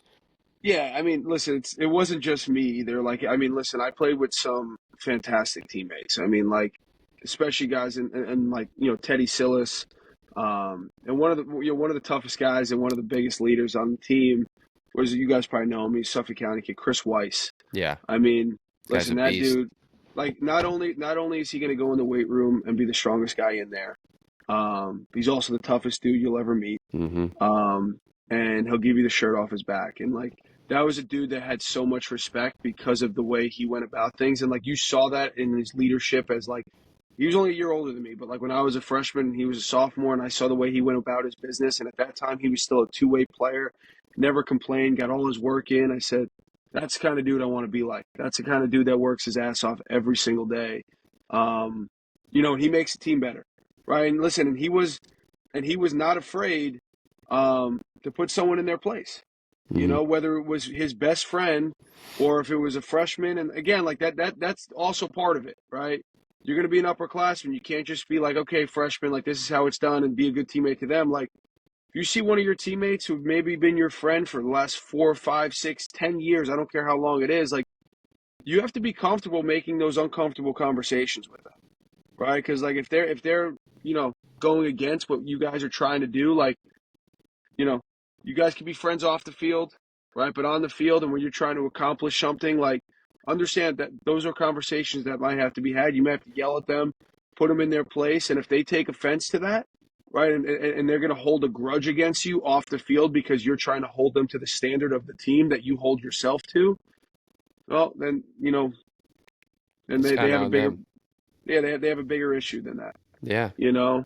Um, that was one thing I thought we did really well was, we were yelling at each other on the field and we'd get into it in the dugout, but it was never a time where it was like something where it was like we were just fighting with each other. It was more of just like if we saw someone do something, like not running out a ground ball, right? Miscommunication in the outfield, um, and stuff that was in the controllable aspect, Mm-hmm. right? Not moving a runner over because we missed a bunt down, like getting on guys for that. And then, like, people would argue in the dugout, and it happens, and that's okay. That's fine. We got to the dugout, we got to the locker room after the game. Everyone's showering together. Everyone's, happy, smiling, going to get lunch together. What happens at the field stays at the field, right? It's a different standard when we're talking baseball and we're talking real life. So that was one thing I feel like we did really well instilling at Hofstra, junior year, my junior year. Yeah, you Well, got to be able to leave those egos behind and sort of understand that it's not a personal thing. It's for the betterment of the team and the overall success. Right. Well, then also you've earned some of those difficult conversations through your building relationships off the field. So then when so and so's, you're calling someone out or you're getting on someone, it's not like, oh, Vito hates me. It's this guy that I've lived with. He's done this and that with me, and now he's getting on me. Like, it doesn't feel good, but it's Right. not an attack. No, 100%. Right. Yeah, that's like, right. Yeah. So like at the same, I think it's harder. It's harder to be the guy that tries to put him in his place, because of that friendship.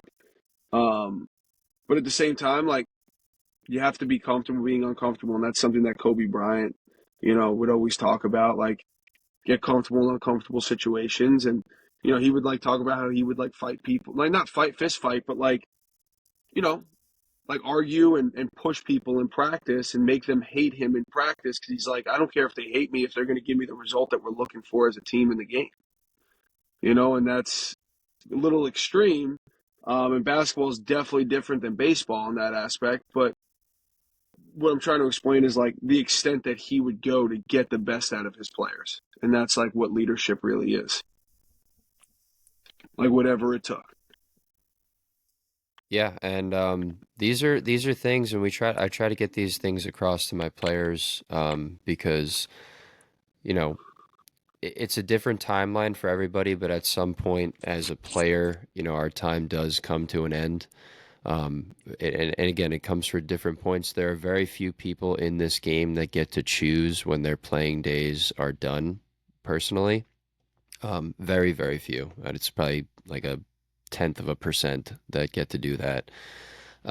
So I try to, get these points across to players, whether it is somebody I'm training individually or in a team setting, that, at some point you're going to have to be working underneath somebody in a job.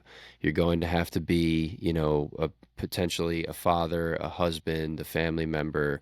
So these kinds of things are important and can help you in your everyday life.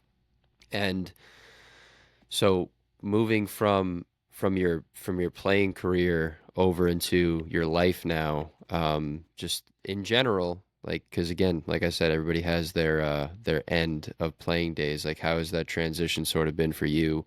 What kinds of things, do you have working for you now? And also, are there certain things that you feel you've learned along your playing career that are going to help you in your professional life moving forward? Yeah, of course. Um, yeah, I mean, listen, it's definitely it's not an easy transition. Um, especially getting, you're playing the game you love for pretty much it feels like it's like, it's on God's time. It's just like, oh my God, I get to play till I was lucky enough to play till I'm 26 years old, which a lot of people don't get to do at a high level. Um, so I was very fortunate to do that, but like, transitioning to like the regular life and not having, to go to the gym every day and train towards something. Like, yeah, I go to the gym, but it's like, I'm not training a specific way. I'm just going to the gym, and I have a routine, but it's not a specific, like, it's very like different. Like it's a different type of lifting that I'm The doing purpose now. has changed. The purpose has changed. Yeah, exactly. Um, but he, yeah, I mean, it's just, again, like, it's just like, it's not fun. It's, you look forward to baseball season when you're playing. Um, yeah, I don't really know how to explain it. It's definitely different. It feels like something's empty for a little while. Mm-hmm. You feel like at one point you're gonna go back and play. Like I remember, usually every like February, I would start getting like this itch that I wanted to go down and play. And I remember my first year not playing, like I got that itch, and it was just like, I'm not going. You know what I'm saying? I'm not going, and it's definitely different. But like I feel like what really helped me was like transitioning was like kind of what you were saying was what things helped me in life was like nothing's going to be given to you, right? And like the adversity is just going to keep coming, right? And whether you're 0 for 4 in the game, and you're feeling crappy about yourself, and you're going up for your fifth at bat, that pitcher don't give a shit that you're 0 for 4. He's going for 0 for 5. Mm-hmm. No one's going to give in to you and give you that cookie pitch that you're going to go for. So you just got to fight for yourself, right? And I know that's like a little bit harsh and like, but it's just like there's going to be people out there that want to say they promise you the world, and at the same time, it's like they really have, your best interest in their mind, or are they just trying to help themselves? And you got to make decisions for yourself, and you just got to roll with them, right? And like just like how you have your entire career, like my entire baseball career, I made decisions, based off of like my like what I kind of structured for myself. It's like, okay, like we talked about this entire podcast when I was like, okay, like whether it's my hitting approach, whether it's my swing, whether it's the leadership aspect, I've always made decisions for myself based off of like building a plan. And that's kind of where you kind of do that same thing in the real world, right? You get a feel for people. You get a feel of like where your life is going and if you need to make a change and stuff like that. So to me, it's more of like you make your own, I don't know, make Yeah. your own plan there. No, it's like you said. At the end of the day, It's like it's more for me right now. It's like finding my plan still. Like, I got to yes. find what I'm doing, and it's like, and it's really feeling people out, feeling what feels right to you, and all that stuff. It could be very What's the similar next to move? your swing in a sense, where you have the right thing put together, but that timing aspect is sort of what you're trying to figure out. Because again, you have the makings of such an incredible individual.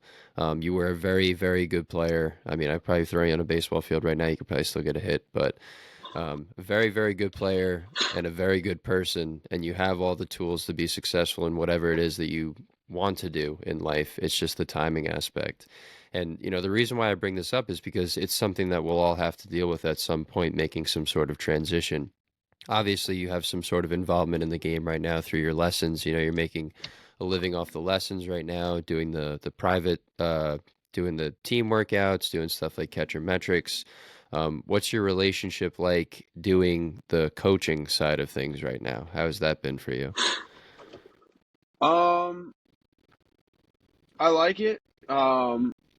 Listen, it's definitely different. Hmm. It's definitely different being on this side than being on the other side. Um, and the thing is like being a coach, you can't expect or force a player to be any way, right? You have to understand who they are as a person and what they're going to bring to the table, right? And like you're going to have your kid, and especially like in travel ball, it's not like college where you can kind of like handpick your guys.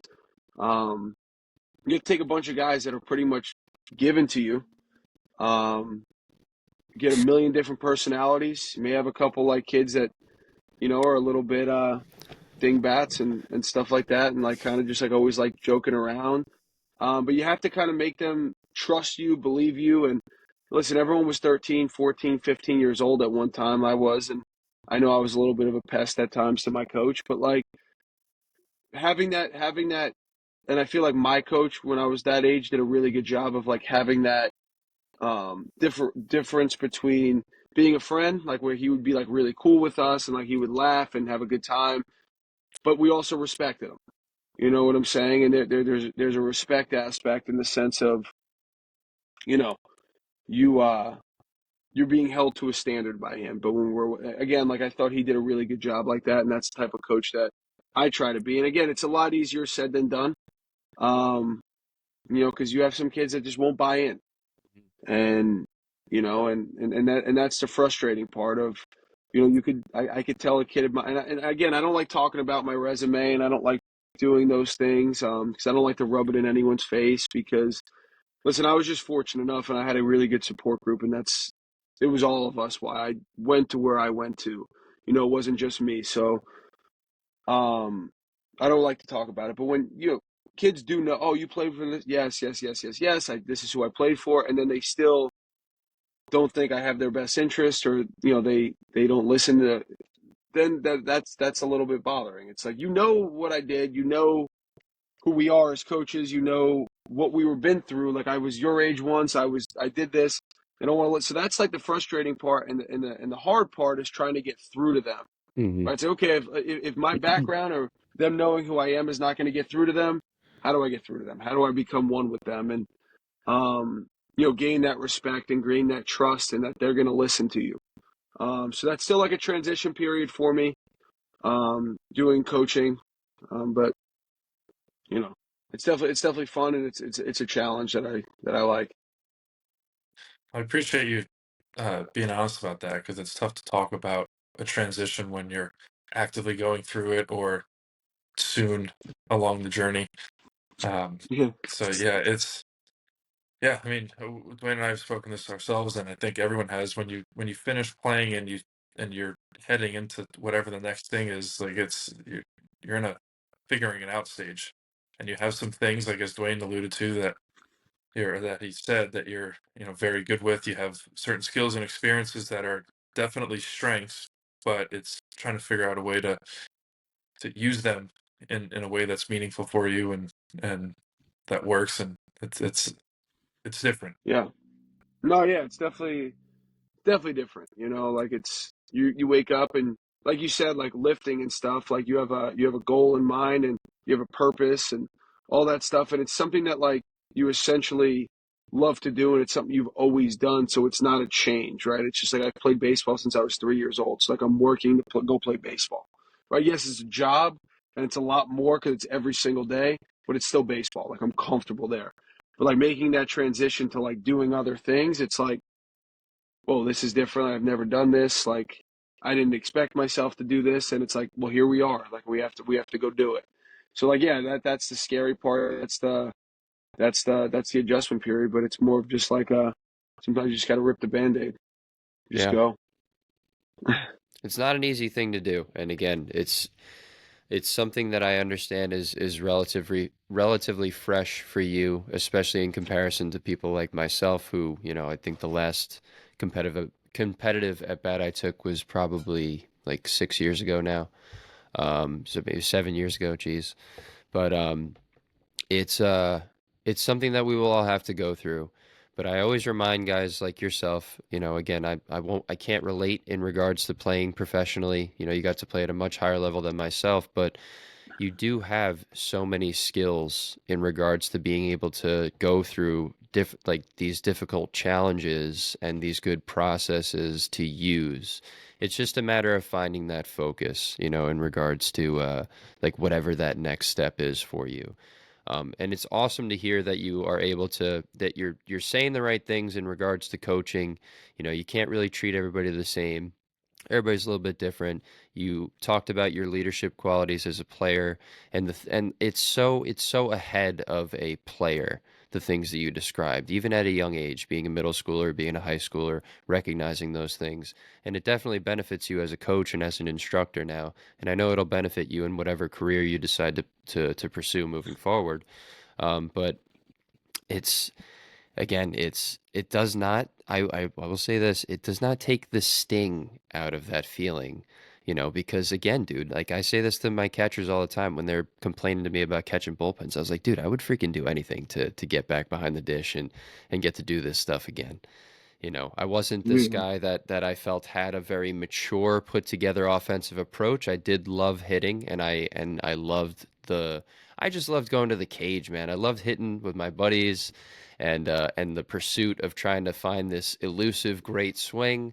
But more than anything, you really miss the camaraderie of being around teammates on a regular basis, which for me personally was the hardest part, was not being around my boys all the time.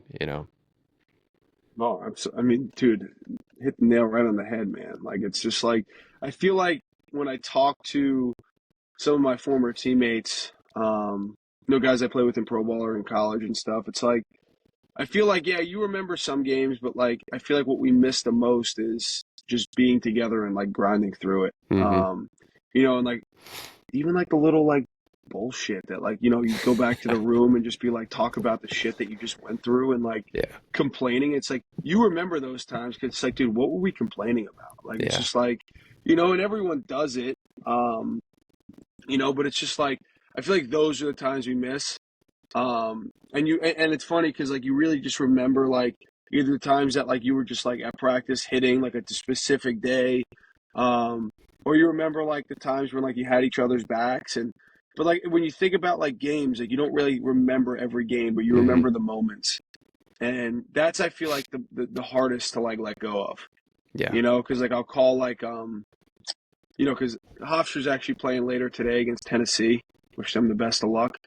Um, I was on the phone with one of my buddies yesterday who I played with, and he was like, "Man, what are they doing right now?" And I was like, "Yo, they're probably taking BP at the University of Tennessee, and getting ready to play one of the best, like, biggest games of their lives." And he was like, "Man, what I would do to be back there?" I said, "I know, man. Like that's the thing is like you take it for granted, the privilege to just like put the cleats on every day and go out to the field, and even towards like I remember like my last couple years, like even like I missed the times when like I'd have an off day and I'd walk down to the bullpen. You know what I'm saying? Like put my sweatshirt on, have my shin guards on, and I'd go catch in the bullpen. And like it was go down there with a cup of coffee, go hang out with the fucking staff, and it was what a time that was. yeah, So it was just like I miss that, and it's like who misses catching bullpens in the bullpen, like warming guys up, like especially I was like I do. Like that was like in the yeah, moment it sucked, but it's like I miss those times, like being a part of a team, being like all that. Like I don't know, I just feel like you miss it. You yeah. take it for granted, and you're just like I can't wait for this game to be over. It's like no, you don't. You could definitely wait for it to be over. Like it's it still feels like yesterday that I was still playing, and it's like it doesn't feel. It's like holy crap, that was almost 2 years ago now. Like Jesus Christ, like that's wild. You know? Yeah, and I get that. Trust me, dude, I get that. I feel like an old man talking to these college guys about, when they're complaining about these kinds of things you're describing, because I know that, fast forward 5 years, they're going to be missing those moments. Um, but again, I've talked about this before on the podcast. I don't know if I don't think I mentioned this episode, but that was why I got into coaching, because I never planned to do this. I never planned to do coaching. I never was like, I want to I want to coach my high school one day, and I want to do this, and I know, but I wanted to help guys get the experience that you were just describing right there. Because in the moment, although again, I'm not going to sit here and say I didn't take things for granted, because I definitely did. But when I finished playing, I had already started travel coaching here and there, but I just wanted guys to focus on what mattered the most, what we're talking about right here, right now, and give them the opportunity to have those kinds of moments. Because I mean, listen, I'm sure, you just got married recently. Again, congratulations. I'm sure at Thank your you. wedding there's a lot of former teammates, and I'm sure you've been to weddings of guys that are former teammates. Myself personally, been to some weddings of former teammates. And what do you think we're talking about? We're talking about the same shit that you and I are talking about, that us three that we're Yeah. talking about right now, so Yeah. that's what I want for my boys out there that are taking the field, that are playing under me. That, whether you're conscious of it or not, when you're training these guys to get better become better hitters, better catchers, like, yeah, I hope that they play for as long as they possibly can. I hope they play at a high level, but it's also to have these kinds of experiences we're describing too.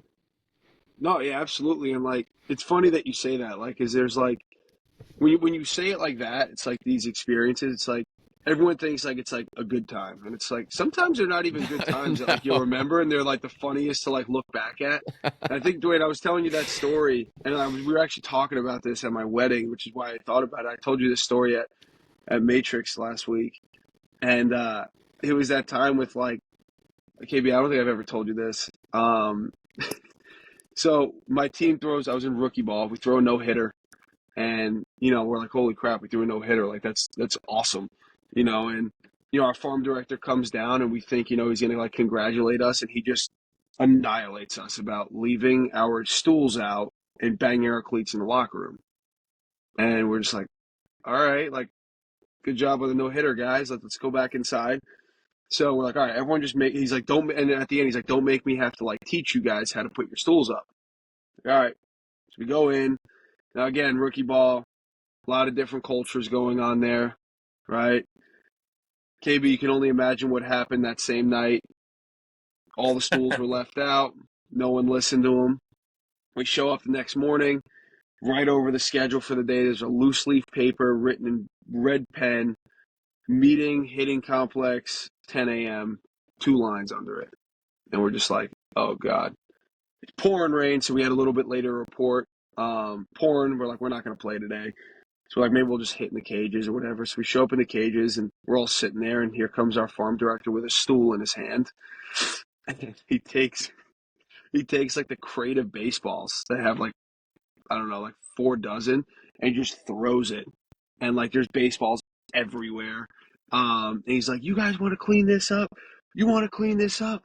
He's like, our clubhouse managers aren't paid to do that. They wash your clothes. He's like, it's raining today. We can't play. Great. I'll teach you how to put your stools up. Everyone go in the locker room, get a stool, meet us right field, Ashburn. I'm like, what? It's pouring. So we are in the pouring rain. You ever been to the Phillies complex? I haven't.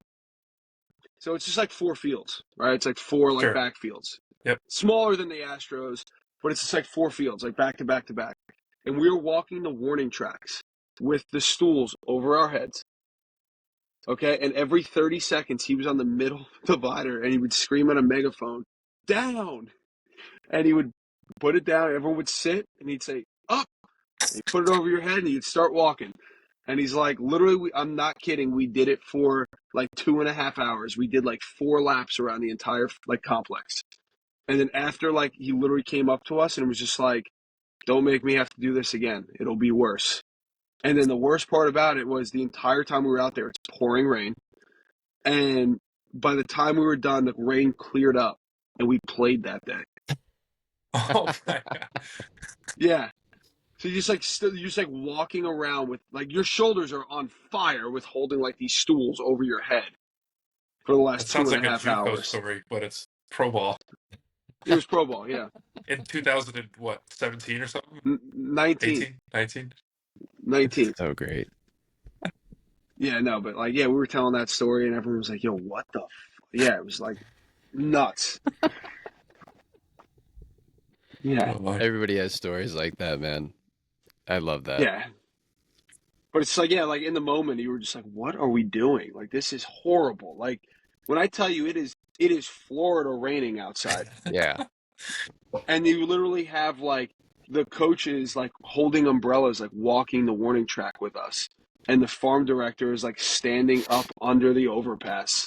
And he's just like walking like in circles, just like down, like on this megaphone. Yeah, it was nuts. And then we all walked in. I mean, everyone like we were soaking wet, like soaking wet. Everyone's shoes were ruined, everything. And then we played. That's awesome. I love that Awesome. shit. It was unbelievable. I love that shit. You're going to tell that story for the rest of your life, too. Yeah. Yeah. If I was to call, and the funny thing is like our farm director, he's like such a good dude too. Like he like literally meant no harm by it. But it was like if I were to call him right now and tell that story, he would just start cracking up. He's like, "Can you believe I did that shit? Like to you guys, like that's what he would say. Like that's like who he was as a person." That's amazing. so great. Oh man. Well, anything else? No, man. Vito, I appreciate having you on, dude. That was awesome. That was No, I awesome. appreciate you guys having me. Thank you so much. Your perspective, man, your perspective is incredible. Just again, knowing the kind of person you are, it's fun to hear some of those insider journeys. You know, you get to know a little bit more about you as a player, and as a person. And again, you know, just to put this little annotation in here, it just goes to show that that playing at the level that you did it's not an accident. You know, yes, are there some things that you did that you put yourself in a good position? Absolutely. You know, and there's a timing to things, but it just it's a testament to the kind of person and player that you are and that you were. And I know that, again, making that transition over into the other side of things, it will benefit you tremendously moving forward. You know, so I'm excited again, being somebody who knows you personally, I'm excited to hear what those things are for you moving forward. I wish you the best of luck. But again, dude, just thank you so much for being on and talking with us. No, I appreciate it. Thank you guys so much. Thanks for having me.